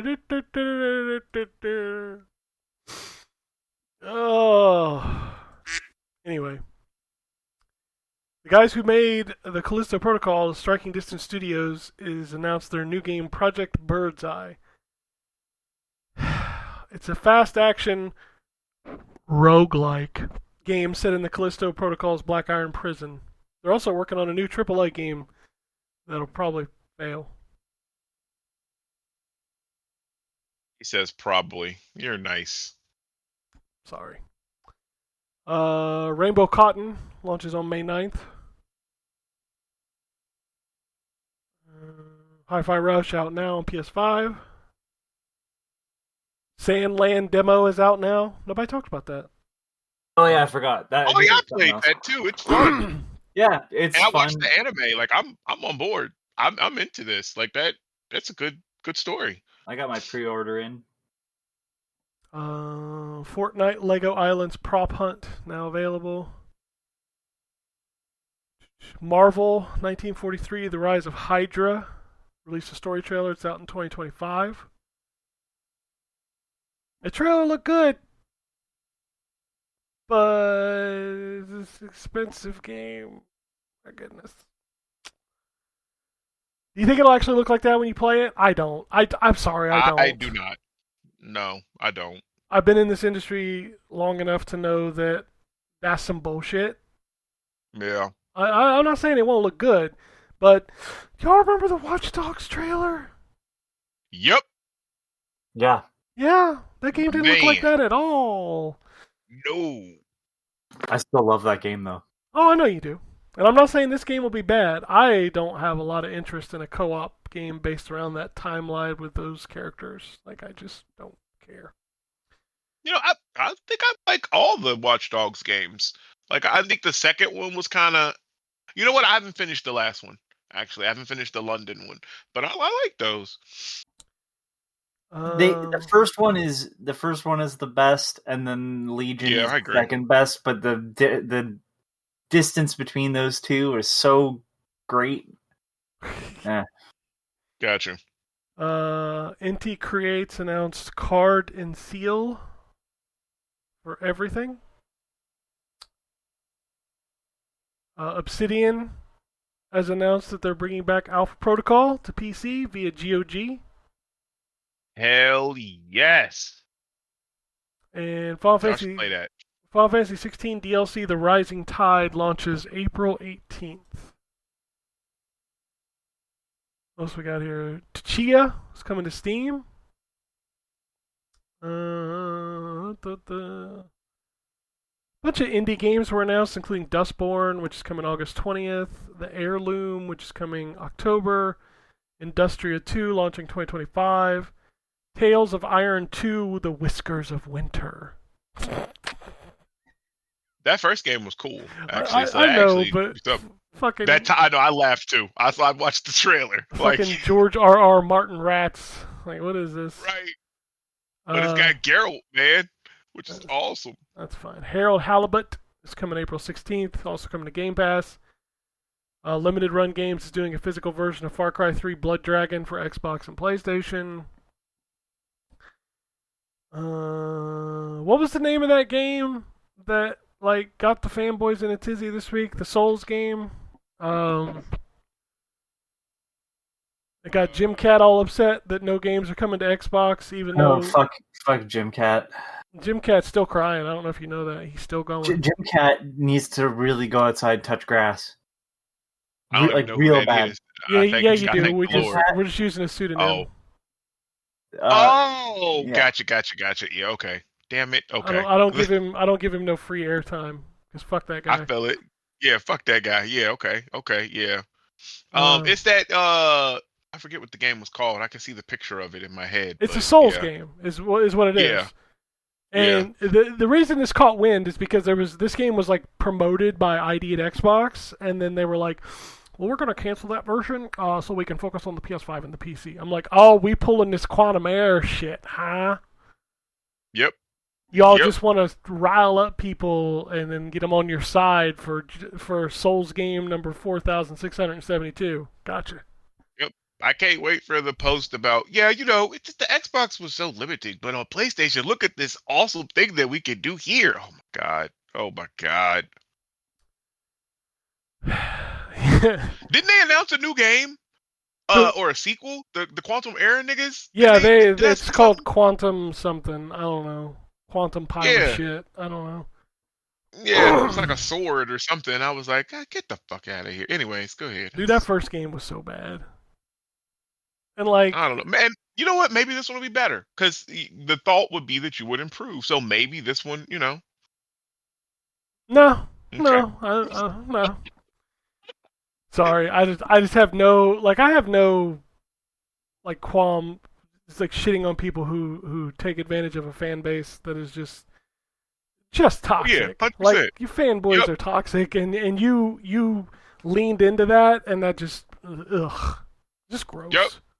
Like, they knew 100% what they was doing. Like, 100%. Like, and then when people pointed out the whole fucking gaslight, they were like, that's not what we're doing at all. It's nigga. Yeah. Yeah, they tried to walk it back like, we will work on an Xbox. No, you're not. You're going to work on a sequel that's even more mediocre than the first. Like, get out of here. Just stop. Like, whatever, man. Get your bag. Just stop. Bullshit. Anyways. Shin Megami Tensei 5 Vengeance will now release on June 14th instead of the 20th. Path of Exile 2 beta got delayed. And then Age of Booty is being delisted on March 28th. So if you want to buy it now. It's $1. Yeah, I saw that on Xbox last night. I've never played that. I've always heard. I had a friend who played it all the time. It's good. Is it? It's $1. Yeah, it's $1. Yeah, I mean, I'll spend $1. Like, I saw it, but I was gonna wait till I talked to you because I've never played it. So, yeah, all right, it's a good game. I mean, it's an old Xbox Live Arcade game from Capcom. It's good. GOG is teaming up with Amazon Luna. You'll be able to play games from GOG on Amazon Luna and GOG. How many times can I say GOG? Games you bought on Amazon Luna will be available in your GOG library. At least one more time. GOG.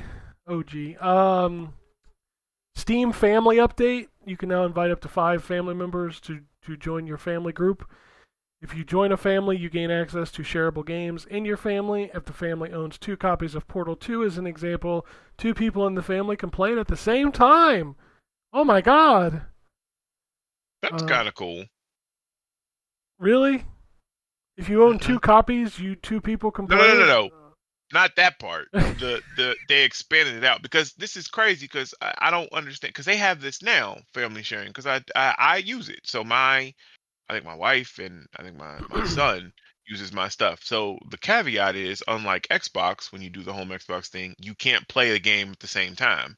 So like right now, Says right if here I you had can. Helldivers, well, right, that's what's new. That's what they're adding I got that's you. new to it. That wasn't what's there now. Yeah, but they like put a whole bunch of stuff. But I was like, the only thing that's here is that you can play now. But even that's lame because you have to own 2 copies. So it's still not like Xbox. So I mean, what the fuck? Like, I Also, guess that's good for person number 3 that doesn't own it. Like, he can now play it, I guess, when somebody else is playing it. But that, I don't know. Whatever. if your brother gets banned for cheating, you get banned too. So What? Yeah, see? Nah, let me take my son off of there because he be on some wild shit. He gonna mess around. I'm about to remove him off my stuff.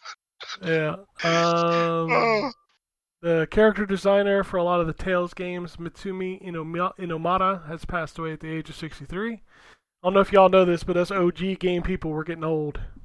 So. yeah. Oh, man.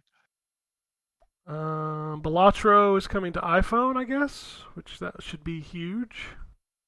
I'm not even surprised. PlayStation executive Connie Booth, who was mysteriously forced out of Sony, I don't know what happened there, nobody ever talked about it, is joining EA to lead its studio restructuring process after her surprise departure from Sony back in January. What happened? Nobody knows. Like, she was one of the big people behind like the push for Uncharted, like as an executive. Like the first party like single player games, like she was a big push for that, and then she just one day just leaves. It's crazy. Blizzard has announced that the latest season of Overwatch 2 Season 10 will stop locking new heroes behind the battle pass, and they will be free for everybody. Okay, that's a good move. You know what? It's a good move. Yes, that's a good move. You get the clap for that. That is a good move. But something you won't clap about is that the PvE is dead. It's been dead. They fired the entire team, and it's just gone. That little thing you got, that's all you're gonna get forever. That's so messed up. Yep. Story mode is I was so excited for man. Overwatch 1 died for nothing. Pretty much. Pretty much. Right. Well, with the characters going free, yeah, pretty much. Yeah. Yeah, it died for nothing. Like, this is insane. Well, it didn't die for nothing, Terrence, because for the low price of $56, you can buy all of the Cowboy Bebop skins. Man, get the fuck out of here. I just saw, I guess they're about to, is this the last day for it, or this week or something like that? I think it's probably ends this week, which I did not buy any of them. I'm proud of you. I wanted them so bad. I know you did. I knew you was going to cave. I just knew you was going to cave. I'm proud of you, man. I didn't buy them. I'm proud of you. I've seen a lot of them, though, and it makes me mad every time I get in a match and I see one. I'm like, I really want that. I want that skin. Don't be on that last day. What is it, Monday? Because it's update on Tuesday. You're going to be on there Monday night like, oh, man, it's the last day. I don't even have enough coins to buy one of them because they're $25 a piece. Or 56 for 4 of them. Like, it would be cool, and maybe it has this because I didn't look into it. Like, did they get like maybe the voice actors to like voice lines? No, there are emotes though. Like Ed does the Ed walk. Mm-hmm. Like that's cool, but it ain't $25. Yeah. Cool. No. Like, I mean, if they had got like and I don't remember but whoever voiced, Ed and Jet and all of them to come and like do the Overwatch lines as those characters, like it's like a fully immersive like skin from top to bottom. Yeah, okay, $25. But damn, come on. Yeah, $25 is a lot. It's what sucks too is like every time I boot into the game now, the song plays on the title screen. I'm just like, all right, I'm just gonna sit here for a minute. Yep. they hit you with it for real. Yeah, Oh, that music is so I got that soundtrack. I love as soon as the Castlevania. game logs in, it's like do do do do do do do do do. I was Oh, I like, love fuck, that. Yep. fuck. You make me want to. And like all four of them are on the screen. You're like, shh, I want to buy it. Yep. I want to buy it. Yeah, they know what they're doing. They know what they're doing. Your willpower is strong. I'm It proud is of very you. strong because I want it so bad. I want it so bad. Konami released a 20-minute long video where they talked about Metal Gear and never mentioned Hideo Kojima's name. Is that the one with David Hayter? Yes. Is that what, okay, yeah, I saw that was so funny because it's because the way they worded it where they talked about I can't remember the line, but I like chuckled. I was like, they can't say his name. They're also talking about some updates to the collection, including a 4K update for MGS1, remakes for other games on a case-by-case basis. MGS3 Delta is to test the waters. They will also said they will have smaller series of announcements and a bigger presentation soon. My guess is Volume 2, baby. Give me that MGS4. Yeah. I will give you all of my money. I have said this for so many years, and maybe this will happen, or maybe it'll never happen. But I don't know why they don't go and remake Metal Gear and Metal Gear 2. And it also what's weird that I noticed in watching that video, and I feel like only us older people even recognize this, is that whole series is now just Metal Gear Solid, and it's like that's literally the third game. That's not really, but they refer to the entirety of the series as Metal Gear Solid now, and I'm like, that ain't even okay. I mean, to be fair, we did that back in the day too. Like most people had never even heard of it until Metal Gear Solid came out. True, and that's what I'm saying. Like I'm figuring that's why they did that. But that's like if you just turned Resident Evil, the whole series, into Resident Evil Village. Yeah, like what the fuck? But what about all the? I don't know. It just I guess it's not really the same thing. But you know what I'm saying? It made sense until they got to 3, because Metal Gear Solid was about Solid Snake. Yes. Yep. And then Metal Gear Solid 3 was about fucking Big Boss, which is was about Big Boss. That's not Solid Snake. That's the Snake from the first game. Okay. Yep. Yeah, that series is just but it's good. I love it, and I cannot wait for Metal Gear Solid 4 because I think I've only beaten that game like twice. I haven't replayed that in forever. I beat that game like 12 times. What are you talking about? Did you really? Yeah. See, I didn't keep my PlayStation 3. Like I literally only got it for Metal Gear Solid, and it's wild too. That, and I think I got another one for Uncharted, but I got it from like Rent-A-Center. Like I like rented it from Rent-A-Center, and then got like the game, and then like knocked it out in a weekend or something like that because I wasn't trying to spend. Them games was expensive, and that was back in my, when I had a bunch of kids and I was a young poor man. Yeah, he like afford all that. I gotta rent this motherfucker. Yeah, I can afford all that. So, but yeah, I'm excited to play that again. Margot Robbie is set to produce a live-action movie based on The Sims. I read that. That's weird. Like, man, what? I don't know. It's just life. The Sims is just life. Like, what the fuck? It's just gonna be people like drowning in a pool speaking in. That's what I was gonna say. It's gonna be stupid shit like that. Yeah. It's gotta be for it to, like, yeah, because I mean The Sims is just literally life. Like I don't know how but okay, we'll see. There's a new website for Shadows of the Damned, Hella Remastered, that apparently leaked Shinji Mikami's new studio called Kamuya Inc. I read that too. Man, I keep hearing it that Shadow of the Damned Remastered is like real close. Oh, like dropping? Like coming out? Like coming out. Oh, nice. Like I need that. I need a big boner. I want to play that game again.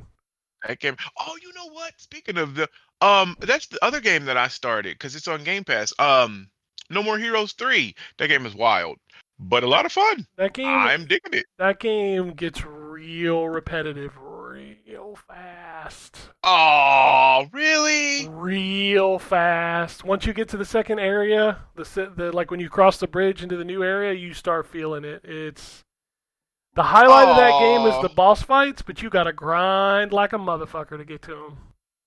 Okay, that sucks. Yeah, I had because I fought the first boss. I can't think of what that nigga's name was, and I was like, damn, this is fun as fuck. Oh Like yeah, it was good. that opening gets you hard. It like does that Nino Kuni like Akira Toriyama Yes, shit, and yes. then the dude comes back like after all those years. He's like, I'm back and I'm evil as fuck. And like, Yeah, yeah, like the whole opening to that, I was like, I'm with this. I'm with this. And he's like, the dude's like rich now and stuff. He's coming down with his like alien gang. Like, all right, this is what we do. I was like, damn, all right, I'm with it. That sucks. It gets repetitive. All right, oh okay, I'm yeah, sorry. that was driving around the city and like doing these side missions and stuff. Like it's really boring. Really Damn. boring. GDC, Larian Studio CEO Sven Vinke, sorry, said that they're not planning to release an expansion for Baldur's Gate 3 and are not working on Baldur's Gate 4. They're going to do their own thing.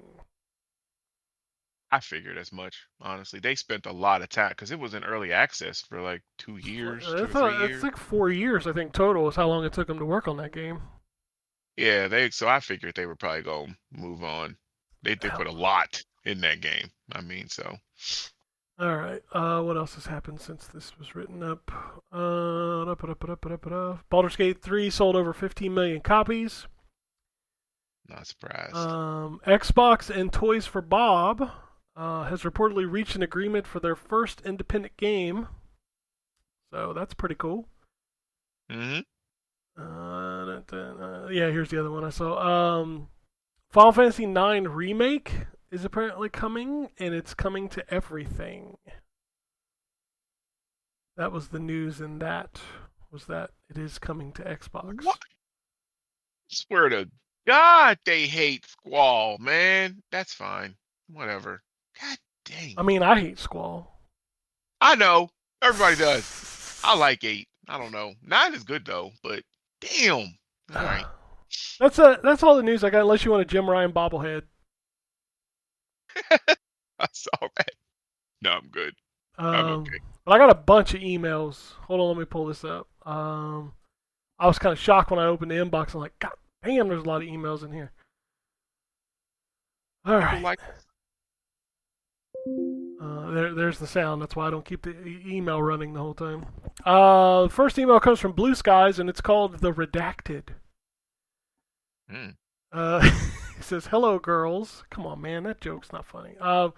Just checking back in with you this week after listening to your cast. Ken, you started talking about a 16-bit game, Astabros, and said there was a word you didn't want to discuss yet. Terrence followed with, oh, it better not be the N-word. Terrence, I love you, but dude, you toss out multiple N-words per podcast and even called Ken it too a couple weeks ago. If it's so bad... That was clearly a joke. He said, if it's so bad, don't say it at all, okay? I mean, you're right, but yeah, I was just joking, man. I thought I laughed when I said it. Like it was, I think Ryan caught it when I said it because he like chuckled. Somebody had caught it. Like I clearly was being funny. Kid, I love that word. Whatever. From the right person. Now listen, don't get it twisted. Don't come up to me talking about some what's up, my nigga. You mess around and get slapped. All right, go ahead. He says, Ken, why can't you say what game is redacted that you are playing? I understand not talking about the game, but can't you say at least what it is? If the embargo states that you can't, then it's all gone completely stupid. Well, sir, it's all gone completely stupid. It's all, yep, because, yeah, there are some that we literally cannot even say the name. Nope.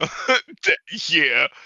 It's like, ridiculous. It literally states it like when you get a review embargo now, it has a streaming embargo, it has a review embargo, it has a guides embargo, and a social media embargo, which tells you when you can say that you have the game. Which is why you see a bunch of people at the same time post that they're playing the same game. Yep, and they take a picture of their title screen. Yep. That's why you see all that. And that's why you don't see me do it, because I'm not going to advertise for the company. That's not my job. My job is to play the game and tell you if it's any good. I don't need to tell you that, oh, look what I got that you don't have. Oh, wait for my opinion. Yeah. And yeah, and then sometimes I feel like that's just a little, I don't know, and this is just me, kind of asshole-ish. Like, it's like a look what I got and you don't. It's like, well, damn, I want that. You know what I mean? Yep. Like, and I don't know. And then to see a whole wall of people do it, you're like, well, damn, just release it. Shit. Yeah. He says the only reason I can think of is that the publisher doesn't want outlet number 1 knowing that outlet number 2 got a preview copy whilst outlet number 1 did not get one. If so, that Yeah. is all childish BS. Get over it, publishers. Dude. It's not fully childish BS. But also, that's how they act a lot of times. That is true, but it's the same reason why sometimes it's easier to just not talk to a person anymore than telling them the reason why they're not getting your attention. Yeah. That's why that's why that is in there. That's the reason why people, and I understand the reason why you talk about it, but like, it's the reason why when people are like, oh, they don't want us to discuss our wages. Yeah, because some of you earn more than the others because of the quality of work you do, and you know exactly someone who shouldn't be paid as much as you. That's generally how all work happens. True. You know? Mm-hmm. So, do you want to deal with explaining why that person doesn't earn as much money as you? Exactly. No. I don't. No. This is some shit you don't talk about. He says, well, on to better things. Games I'm playing. Like a Dragon. Paused it after 10 hours or so. Great game, but a lot of busy work and mini games and side quests, many of which needs to be done. Which leads me to Final Fantasy Rebirth. Still early, but it seems like there are a lot of busy work to do. Kind of getting tired of all of it, but still a good game, so is Like a Dragon.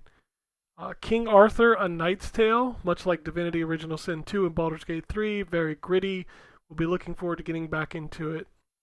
Final Fantasy came out. What's that? Go ahead, sorry. That King Arthur game, I wanted to play that. I don't even know what it was. Unicorn Overlord, beautiful Vanillaware game, very deep and very polished. Lots of pre-fight prepping, and then watch the battle. Can be skipped, but there's lots of characters to recruit, forts, towns, and secrets, very cool. And then Balatro, my game of the year so far. So simple, beautiful, polished, addictive, and fun. Takes the basics of poker hands and unlocks on all sorts of jokers, modifiers to cards and deck, tarots, more modifiers, planet cards, upgrades, hands used, etc. I've spent about 30 hours in it and won 3 runs. There's still tons of joker and cards to unlock, decks to unlock, and tiers to unlock. It sounds confusing and a mess, but once you play it, it's pretty simple. Takes a while to master the synergies between them all. 10 out of 10. Lastly, downloading Dragon's Dogma 2 should be playing within the hour. Take care, you redacted. Nice. Jeremy writes in and says, finally got my Dogma. Hey guys, holy crap, we finally have Dragon's Dogma 2. I've been hoping for this game for a decade. I'm a little disappointed to see so much negative news surrounding it, whether it's the microtransactions or the DRM or the performance issues. I'm pretty much going radio silent on Dragon's Dogma 2 now since I know I will love it. How do you guys handle negative press on highly anticipated game? I hope you all had a great week and thanks for the show. I find it just kind of like it just rolls off my back now because I know everybody's going to complain about something. And I don't, like, I'll critique a game. Like, we sat here and we critiqued Princess Peach, we critiqued Rise of Ronin, we critiqued Dragon's Dogma 2 today. Hell, I think we probably critiqued every game. But I had fun with Rise of the Ronin. I'm still playing it. I'm having fun with it. This week was the week of mid. Yeah, that's really what I think it was, yeah. And there's going to be games like that. Not every game, like, there has to be a fine line. You can't hate everything, but you also can't love everything. Yep. There has to be a middle ground. There is such thing as toxic positivity where, you know, if I talk about the microtransactions in Dragon's Dogma 2, I think they're kind of crappy. Does it bother me? Will it keep me from playing the game? No. But, like, you can't defend it just because you like the game. That's where I draw the line there. Like, oh, the frame rate issues in Dragon's Dogma aren't that bad. Maybe they're not for you, but for a lot of people, it sucks. Yeah. Like, it's not going to make me not play the game, but I am not going to be happy that I have to play it in that state. Like that's Also, the you stuff. don't get points. Nobody's giving you points for fucking showing for the company. No, I don't, dude. Like, unless you're getting paid, don't do that. Know your goddamn worth. Yeah, exactly. Like, there's no reason for you to shill for Capcom. Capcom does not need your defense force. Like, Exactly. Capcom's making money hand over fist. Like, who cares? And that's what they're doing with those microtransactions. I don't know if you know this, but Capcom wants to make more money. And there are going to be people. There are going to be people that buy a jail key. I'm just saying. So why not put it out there? Like, I get it business wise. Do I think it's a good practice? No, of course I don't. But I also don't think it's a good practice to charge $60 for Princess Peach. But I digress. Mm-hmm. A good $40 game. Francisco is the next email. He says, "Hello. To start things off, I finally beat Jedi Fallen Order. Pretty good game. Nice. Especially when Good I picked game, it up man. for $2. Hell yeah. Waiting for Jedi Survivor to drop a bit more in price before picking it up. Oh man, that game is so good. It's so good. I forgot I'm playing that too. Damn. See, I told you I was playing other stuff. I'm playing that. It's so good. Oh, it's so good. The animations for his hair keeps like weirding me out because his hair is way animated. Like it's over animated. Yeah, the best is when he's sliding down like an incline, and you just see his hair go like straight up in the air, like. Yes, I'm like, what the heck? Like, y'all, wow. But no, that game, oh man, I had like it was like a challenge room, one of the Force Echo things, and I had to kill like a whole bunch of enemies. That was so, oh god, the combat is so good, and I unlocked some of the other styles that I didn't even know was in there. Like, I won't spoil it, talk about what they are because they're hidden. And I was like, oh, sweet, like, yeah, oh, it's so good. Yeah, definitely pick up Jedi Survivor. He says PlayStation exclusive years ago. Can't remember exactly when, but Metal Gear Solid came to Steam. Then Horizon Zero Dawn. I thought to myself, it's only a matter of time before the rest of PlayStation's lineup comes to PC. I was called crazy. That no way Sony would do that. But I knew one thing for sure: Steam is the only platform that has kept growing even to this day. PC master race. Once Sony saw the sales, they could not stay away. I am sure the PC sales of Helldivers 2 is the reason the servers suffered. Another thought on PC gaming: the notion of PC hardware being super expensive and that you need a super high-end PC to play games and be like consoles has been dead for at least 10 years now. PC hardware is releasing at such a high rate that it has never been easier to get into PC gaming. In the last month or so, I've built a few modest PC gaming PCs for friends and family that cost $400 to $600, and they are playing all the new titles. And if you're willing to buy used parts on eBay or the like, $300 machines are within reach. Just look at Ryan and his Steam Deck. Enough said. Yeah, I mean, it's not wrong. Like, Deck. you can play the games. You just can't play them like at the PC Master Race levels where you're like, I am running this at 1440p at 144 megahertz. Yeah. Like, you're not going to do that with a $300 PC. Like, no, you're not. But yeah, I mean, the Steam Deck, I think. Steam Deck is. I think you can buy a Steam Deck with a dock, and you playing that on TV now. Like, all that's like. So I mean, that's like that. Yes, it is super easy to get into PC gaming now.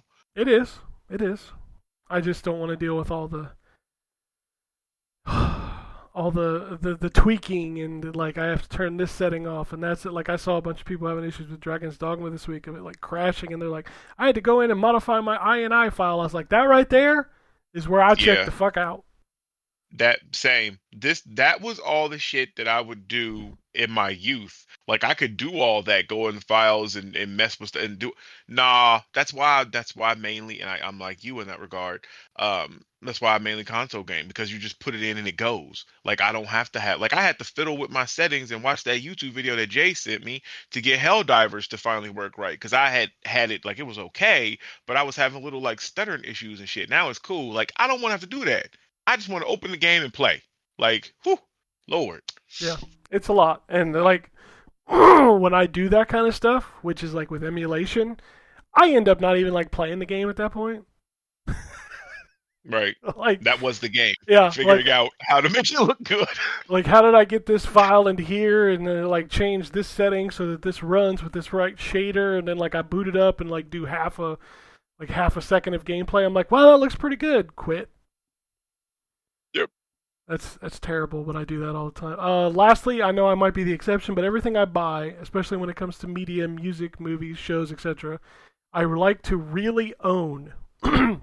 So years ago, I invested in archiving hardware. I have a few Blu-ray burners that can do dual layer XL Blu-ray M disc that can hold 100 gigabytes. Everything that I have bought digitally, I have a hard copy of: music, shows, movies, and even certain games. I know I'm crazy, but I work extremely hard for my money, and if I paid for it, I own it. It sounds ridiculous, but this has saved me many times when things just disappear randomly due to licensing, and I have gotten certain companies to reissue me game keys and new copies of games when they have disappeared from my libraries. I love the all-digital future because of its convenience, but hate it because of the notion that one day these things you paid money for can just disappear. Does not sit well with me. Thanks for the show. Hope you guys have a great week. There's been a lot of conversation around the digital versus physical thing recently. And you know what really struck a chord with me last night when I was thinking about this? There is something in your life that is almost entirely digital for probably 99% of people that you don't think about. It's photos? It's your money. I was gonna say probably my bank account. Like, yeah, my money. Like I don't see people like freaking out about that. That's a concern too. But nobody talks about it. Because if you want to look into it, there's a whole thing about the banks can't fail, guys. Come on now. Because even if you have money, even if you have physical money, money is nothing. Money's just a concept. Of course. Right? Because if that $20 bill gets devalued enough, that $20 bill buys nothing. That's the reason why you have what was it? Like $1 billion in Uganda or Zimbabwe? Zimbabwe, I think, is the one that has like the $1 million bill. I just picture like all those people that like have, the YouTubers that have like 4,000 video games behind them when they're the talking head segments. Like, do you guys also like store all your money in like currency under your bed? They're like, yeah, he's laughing, but I do. I do. Maybe you should put that behind your YouTube video. Oh, like, man. Here's all my money that I've collected over the years. Right.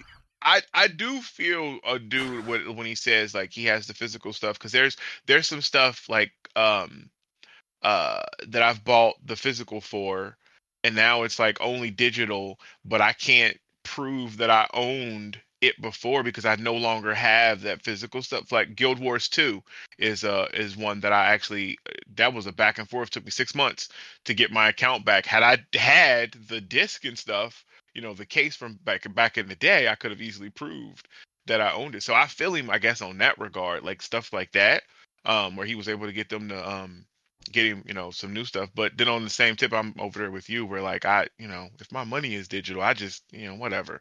And I have lost games, obviously, stuff that I have bought digitally that I can no longer play now. Like half the stuff that I owned on 360, that was digital, that is not even backwards compatible. It's gone. I can't play it no more. But it's not gone. You could still go buy a 360 and play it. Right. That's what I said. I could get a 360, but I don't want to do all that. That's extra work. So I guess that's on me. So it is still out there for me to get. It's just I would have to put in more work to access it than I want to do, because I don't really want, I don't have the desire to play that type of stuff. No, I totally get that. I totally understand all of the arguments about like I don't want to lose my stuff, but like a lot of times I'll bring up the conversation of like, can you give me like multiple examples of where that has happened, where you were not able to get it back? Like, I understand that there are examples. There are things out there that disappear, you can't get anymore. Like Netflix takes a movie off and you can't watch it anymore, or something weird. Like the whole Adult Swim games things. Like, yeah, there's always an outlier out there of something that happened. And like most people can't give me like a bunch of good examples, but at the same time I also think about myself and I'm like, yes, if one thing disappears in my life, that's gonna suck. But Hmm. holy shit, like I'm not at a lack of anything else to do. Yep, that's me. That's where I am with Like, all this. Like the different movies and all that stuff, and I'm like, yeah, that sucks. Well, I got all this. That's fine. Like that's normally that's my mentality. For better or worse, or if I'm wrong or whatever, I don't know, but that's typically how I look at it. yeah, I don't know. It's a weird situation, and also like, am I gonna care at some point? Like everybody's freaking out about video games disappearing. I was like, do you know how hard it is to find a copy, a physical copy of like this rare off the wall fucking NES game, but I can still play it. Hmm. Like the Jeff Goldblum that shit, life found a way. Exactly. Like technology will get to a point where games today will just be like, okay, that's over there. Yep. Go play it if you want. Yep. You just have to give it time. Yeah. Like, I mean, it's yeah. Like, I don't know. And to be honest with you, a lot of times I don't even play them.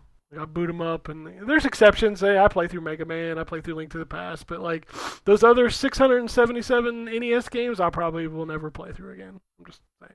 see, I have yet to have one where I play like all the way through. Like I always like booted up with the intention, like, oh, I'm about to sit down and do this, because like the Incredible Hulk on Xbox was one. I think it was on PS2. I don't remember. I'm like, I'm gonna play this. I played it for maybe an hour, made some good progress. I ain't went back since. And that's Like, fine. and that's that, with all that stuff. Like it's like you get those nostalgic memories. Def Jam, Fight for New York.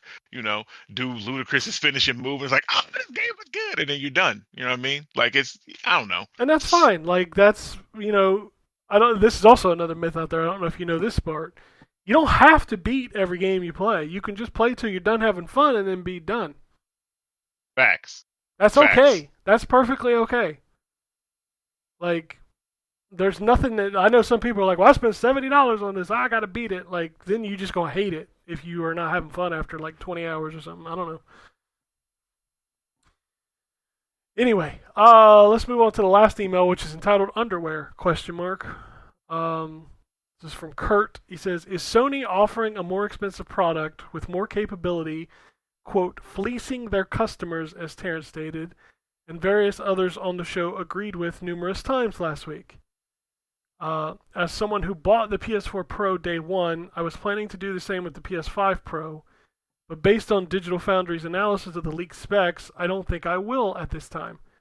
But I'm not going around all disgruntled saying Sony sucks and that they are ripping off their customers. I'll simply make my statement by not purchasing it rather than being negative towards something I don't need. If your base PS5 does what you need, as mine does, then great, stick with that. It's not like Sony is forcing people to buy a Pro. I know Uh, that he says, I know this isn't the greatest example, but I do think Apple products are overpriced. But their Model 15 phones go from $800 for the base model all the way up to $1,600 for the top of the line. When it comes time to replace my aging iPhone 6S, whoa, holy shit, probably when the 16s come out, I'll look at all the models and choose the one that fits the features I want with what I'm willing to pay. My prediction is that the PS5 Pro will be $600 and be adorably all digital, with the option to purchase a drive separately. Having said that, releasing a console at $599 US may be something Sony stays away from simply due to the inevitable memes, so I'm probably wrong. I so so it the sounds reason like why we're okay. calling it fleecing is because the market share that if you saw like used PS5s like in GameStops and stuff, like I think you would I don't know how to put this. Basically, the console industry is not going the way it has gone in the past. A bunch of people bought PS4s, right? And we have not hit the point where the PS4 has had a redesign, or PS5 has really had a redesign that's made it cheaper, I should say. Like you had that with the PS4. You had price drops. There's been no price drop. The PS4 Pro, when it came out, was a higher end product, sure, but the base it cost close to what the original base model was when it launched than this is going to be in comparison, because the console has not changed price in the downward slope anyways, because it's gone up in Canada.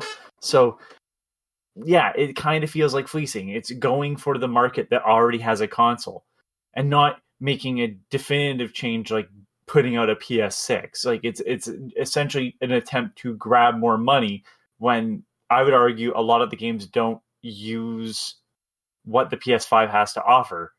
You know, so we're at a weird point with consoles. That's, I think, the biggest problem. You can't think of this like we used to. Like, I've been wrong about seeing them in stores.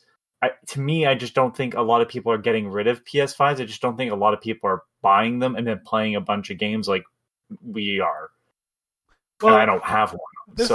This is, and I see this conversation a lot, and I'm sure there's a lot of factors involved of, like you said, the console market is kind of stagnated. It's kind of hit its ceiling.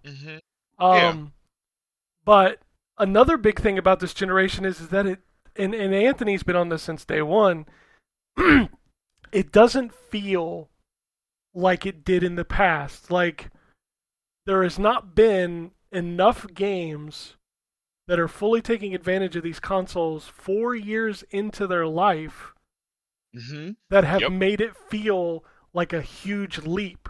And to already be talking about another jump at this point, we talk about the Switch in the same we joke about the performance, but we talk about the Switch in the same conversation of great games every year that we do about these consoles that are double its price.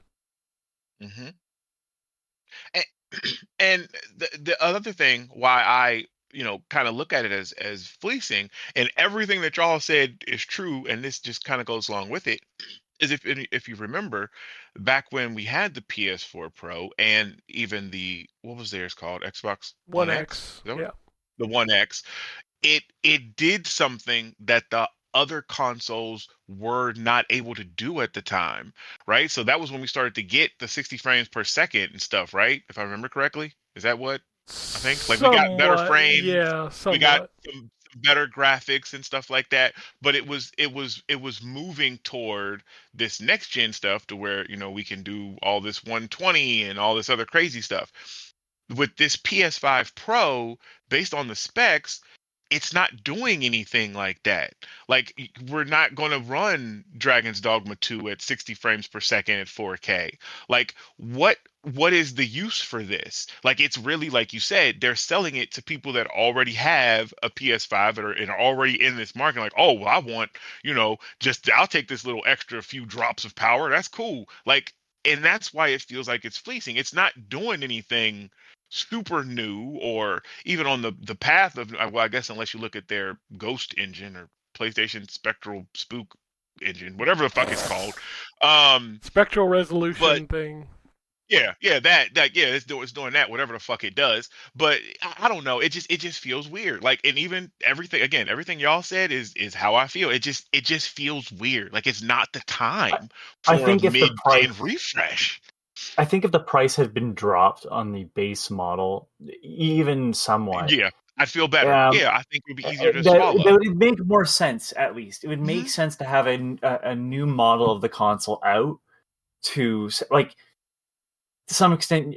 They haven't even really done a ton of like custom consoles. You know how, like, towards the end of the life of the 3DS, they were putting out different models of the 3DS, a lot of models. Like, this one's a custom paint job type of thing, and it's like there's at least a reason why I think someone would want it. Like this, to me, it doesn't feel like it's just going to be another console that plays the same games. But I don't know. And then like, you're not paying full price, you're paying more than full price. It's confusing because all parts of me want to just talk about this like it's normal, and it's not. So it doesn't fit into the way we've thought about it before. And it's, again, I have not upgraded, and I realize I'm not like everybody, but like there's probably a bunch of people that think like me too. Of why would I upgrade? I mean, there's clearly people that think like you, because the PlayStation 5 after 4 years hasn't like hit that what PS4 was like, what, 100, over 100 million? Mm-hmm. Like, I think at some point, and like PlayStation 5 has done really well, but it's not going to outsell the PS4. Like, it just won't, because we've hit that ceiling. Like, people right now, what they want is, they want a Steam Deck. Like, they want a Yeah. Switch. Like, they want that portable. Like, that's what's hot right now. And if you're doing that, that makes sense. And it was weird to watch Sony kind of go half-ass on it, because they had an opportunity to make something great, but it ended up being like, well, here's this device that'll stream. Like, no, that's not what people want. They want the actual system in their hands to do what it does. And I think Right. that's what's kicking right now, because PlayStation 5s and Xbox Series X's are not, especially not Xboxes, are not flying off shelves right now. Mm-mm. So, and man, it's been 4 years. Which, it's weird. I you don't know what? Maybe the PlayStation actually has gotten a price drop because it's $399 right Only till now. March 31st. Oh, okay. I It's thought that sale. was It's a a permanent sale. thing. Yeah, Okay, it's a it sale. was a sale. Okay, all right. I thought it was permanent. And All that's right, only never for the mind. I digital forgot about that. version. Oh, I thought it was both. I thought No, it was just any. the disc Okay, version is $449, I think. So it's like $50 more. okay, okay. Gotcha.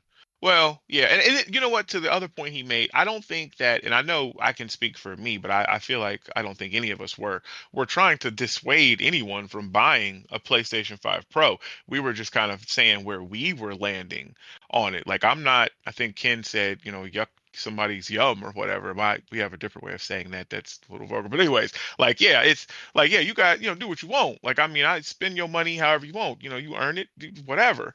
I'm just saying for me, it's a no, dog. Like I'm cool on the Pro right now. And that's even if Xbox was like, we got an Xbox Pro and that's my system of nah, I'm good. Like what is it? Like it's not doing anything that my current system has. And with the cost of everything right now, everything, like why in the world would I go and nah, I'm cool where I'm at. I'm not a power user like that.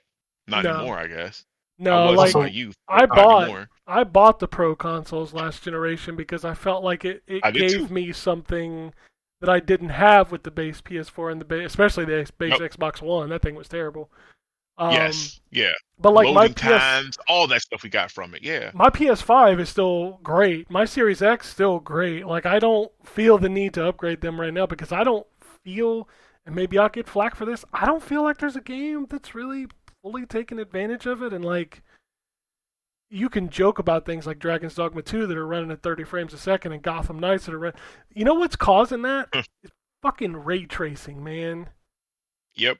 Whenever you Yeah. dump that ray tracing shit into a game, and I know John at Digital Foundry will tell you, like, I hate it when there's not ray trace lighting. I don't fucking notice when I'm slashing goblins. Thank you. That's what I said. Me either. I do not Bruh. care. I do not care if the reflection of Robin's fucking cape is accurate in the puddle on the ground that I just blew past at 45 miles an hour. I do not care. Right.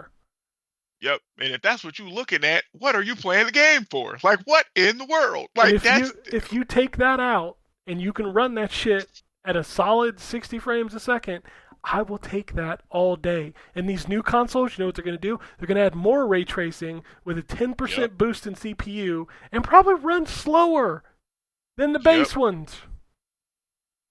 Drives me 'Cause crazy, they're man. I hate ray tracing. adding. Like it's a cool tech, but God, it breaks so many games. Yeah. I mean, and it is cool, but yet no. No, I turn that stuff off on any option, letting you know that you have. Like, nah, I'm Yeah, cool. but they won't let you do that. Like Gotham Knights and Dragon's Dogma have baked-in ray tracing. You can't turn it off. Yeah. Not on consoles anyway.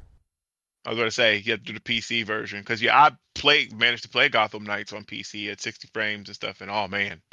God, I don't know why they didn't put that version on. I do not understand, like, not giving an option for performance because I know we joke with Ryan because he can't really tell the difference between 30 and 60. He plays shit at, like, 24. Like, I get it. It's a joke. But, man, Yeah. you cannot tell me the games do not feel better to play at 60 frames a second. You can't. I don't care what game it is. Not every game requires it, but you cannot tell me a game doesn't feel better at 60. Facts. I don't know. It's just weird. This Pro is like, we got 35 teraflops of power, but the CPU is only 10% better. So games are still going to run. So GTA 6 is still going to run at 30 frames a second. Man, you think that's gonna run it?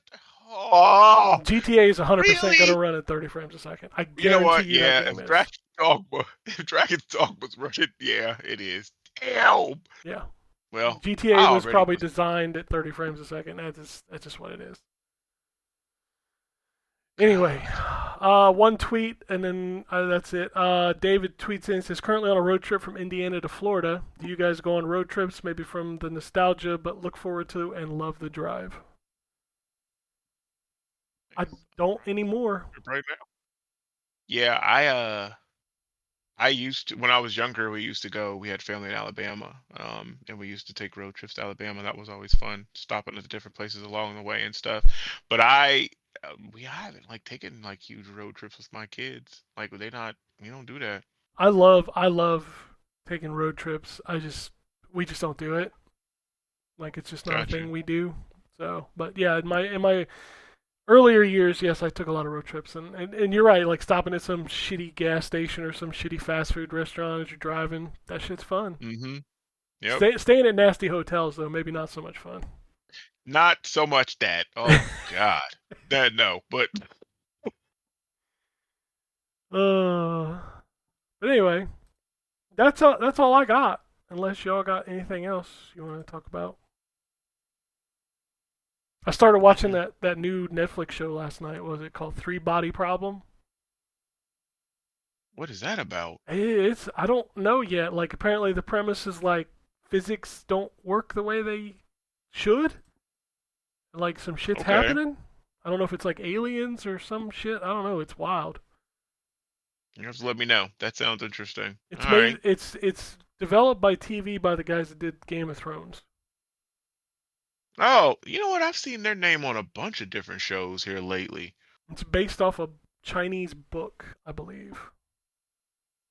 Okay. Which makes I sense because might a have lot to of it takes place. Like the first episode has a lot of it taking place in like China and like it's mostly in Mandarin and shit. So Gotcha. I'm intrigued. I watched one episode. I'm intrigued. I'm gonna watch some more. I'm also showing my son John Wick for the first time. He's never seen any of them. Oh, he's in for a treat. Yeah, we made it through the first two movies. He's like, John Wick is him. I was like, oh god. Yeah. Wow. I get the kids combo. Get the kids lingo on me when he's watching these movies. Oh shoot, that's funny. I think it Yeah, was so funny. Like we good. finished the first movie. The only thing he said was like, all because they killed his dog. Right? It's wild. Like man. That whole movie was because they killed that man's dog. Yeah. Jesus. They killed his dog and stole his car, and he did some things.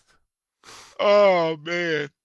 Oh, I don't know. I need to catch up on some movies. I finally picked up Oppenheimer. I haven't watched it yet.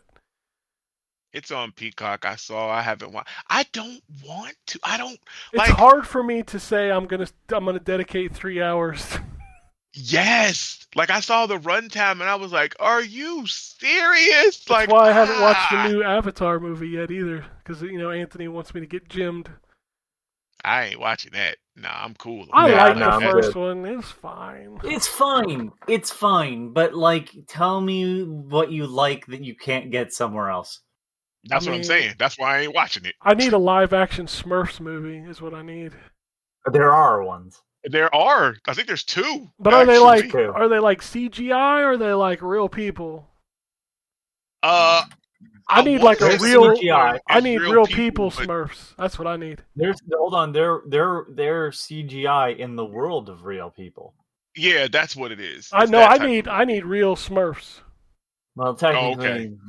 they're not real Navis, and I understand that it was a joke. The movie that I bothered was me. not letting you have it. So the movie that bothered me recently is I watched that Winnie the Pooh horror movie, and Oh, why?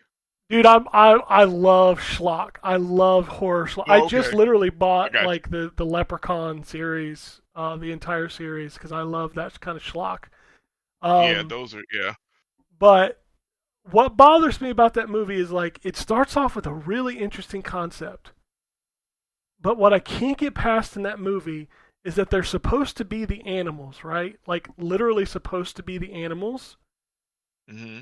but they look like a dude in a mask, and it throws me the entire movie. Wait, Like I just wait, think they're no, dudes. I just think they're dudes. Like they don't feel like animals. I didn't know that. I thought they were like dudes that were just dressing No, up. they're Like, so it's supposed to supposed to be. be Winnie the Pooh. It's supposed to be Like, a bear. Like the first movie just has two. It has Winnie the Pooh and it has Piglet. hmm. And but they just look like dudes. I may have to watch this now. Okay. It's on Peacock, I think. Oh, okay. Yeah, perfect. 'Cause, yeah, we have that. It's. Did you see that they're doing a whole monster Oh, universe? dude, I'll Like be there for that. everyone. Like, who doesn't want to see like Bambi Unleashed, whatever the fuck it was, or Pinocchio shit? Like, I will be there Wild. every day for those because that's the kind of schlock that I love. I love stupid horror movies. They're the best. The Gotcha. dumber, All the right. better. Like, Fair enough. tell me you didn't grow up watching Trauma? Come on, shit is Okay, I did great. see that. Yeah. Okay. Yeah. I mean, and they are like because the Leprechaun movies. Those are. I mean, those are good, Dude, especially baked. Those are good. my Jesus. son saw like the Leprechaun movies. He's like, man, there's a lot. He's like, wait a minute, he goes to space. Yeah, man. I was It's like, yep. wild. He's like, wait, he goes to the hood? I was like, he goes to the hood twice. Yeah, man. Twice. He gets high and everything. It's crazy. Motherfucking Ice-T is in the first one. Oh man. Oh goodness. Give me all of those kind of movies. I will watch them all day. I love stupid horror movies. They're my favorites. Like Chucky, Leprechaun, take fucking Chuckies are good. Jason to space, man. That one is wild. Yeah. Though. Okay. Yeah. I guess I do like those schlocky type. I guess I do like them. Huh? Because I do enjoy watching all of those that you mentioned. Like there was a recent Chucky that was pretty good. Like The most recent one is was it Cult? Was that the most recent one? he ended up in a mental hospital at some point because there was a scene in there that me and my kids always crack up at because he's like talking to this lady because she's like, "Did I see you before?" And he's like, "What? I'm a doll or whatever." And he like ends it. He's like, "You know what? I'll be back for you. Stay right here." And then he goes off. Like it was just really funny because he's like, "Go come back and kill her," because she's like obviously crazy. It was just funny. But yeah, those I guess I do like those schlocky They movies. made an entire TV show about Chucky. I watched the first season. It was okay. It's good. Yeah. Yeah, the second season is good too. I like that show. Yeah. So yeah, I guess I'm in your club, man. See, I'm gonna have to watch the Winnie the Pooh you gotta movie. watch Winnie the Pooh, and they're making a Winnie the Pooh 2, and they're gonna make Bambi and Pinocchio, and I forget the Yeah. rest of them. But yeah, I will totally be down to watch all of those. Yeah, I'm gonna have to watch them because yeah, I guess I am a fan. Yeah, see, you just want to hide it like it's not cool, dude. It's totally cool. I guess so. Like I don't even know why I was even hiding it because yeah, I totally watched that stuff. So yeah, fuck it. I'm gonna watch that today. Get on Peacock. All right. If you want to email us, it's podcasts at ztgd.com. If you want to tweet at us, it's at ZTGD Radio on Twitter. As I mentioned at the top of the show, Phoenix Down may not be back for a long while. So, unless you guys do like an intermission show for it, because Drew's is out, yo. Yeah, I Yeah. don't know. We'll probably talk about that at some Yeah. point Well. this week. Yeah. Because I mean that's fine. We could totally intermission it until they come back or whatever. But yeah, we'll have to figure out something to play. Yeah, or you could just do like an intermission show about it, like we did one about Metal Gear, we did one about Overwatch. You can just like pick a game or a series and do something. I don't know. Yeah, that would be fun too. Yeah, we could do that. So, but yeah, Drew's probably not gonna be back on Phoenix Down for a while. At least that's my assumption, considering I don't know, he just had a baby. Mm-hmm. You know, it's gonna take up a little Congratulations bit of to time. him. Yeah, absolutely. Just a little bit. Just a little bit. I'm so happy for him. It's gonna be wild though. He's a little girl. He's gonna have to deal with that when I he grows know. up. I know. Oh man. Ooh, child. Have fun, Drew. Anyway, Lord. unless anybody has anything else, we'll get out of here. Yes, bitches. Alrighty. And it goes something like this.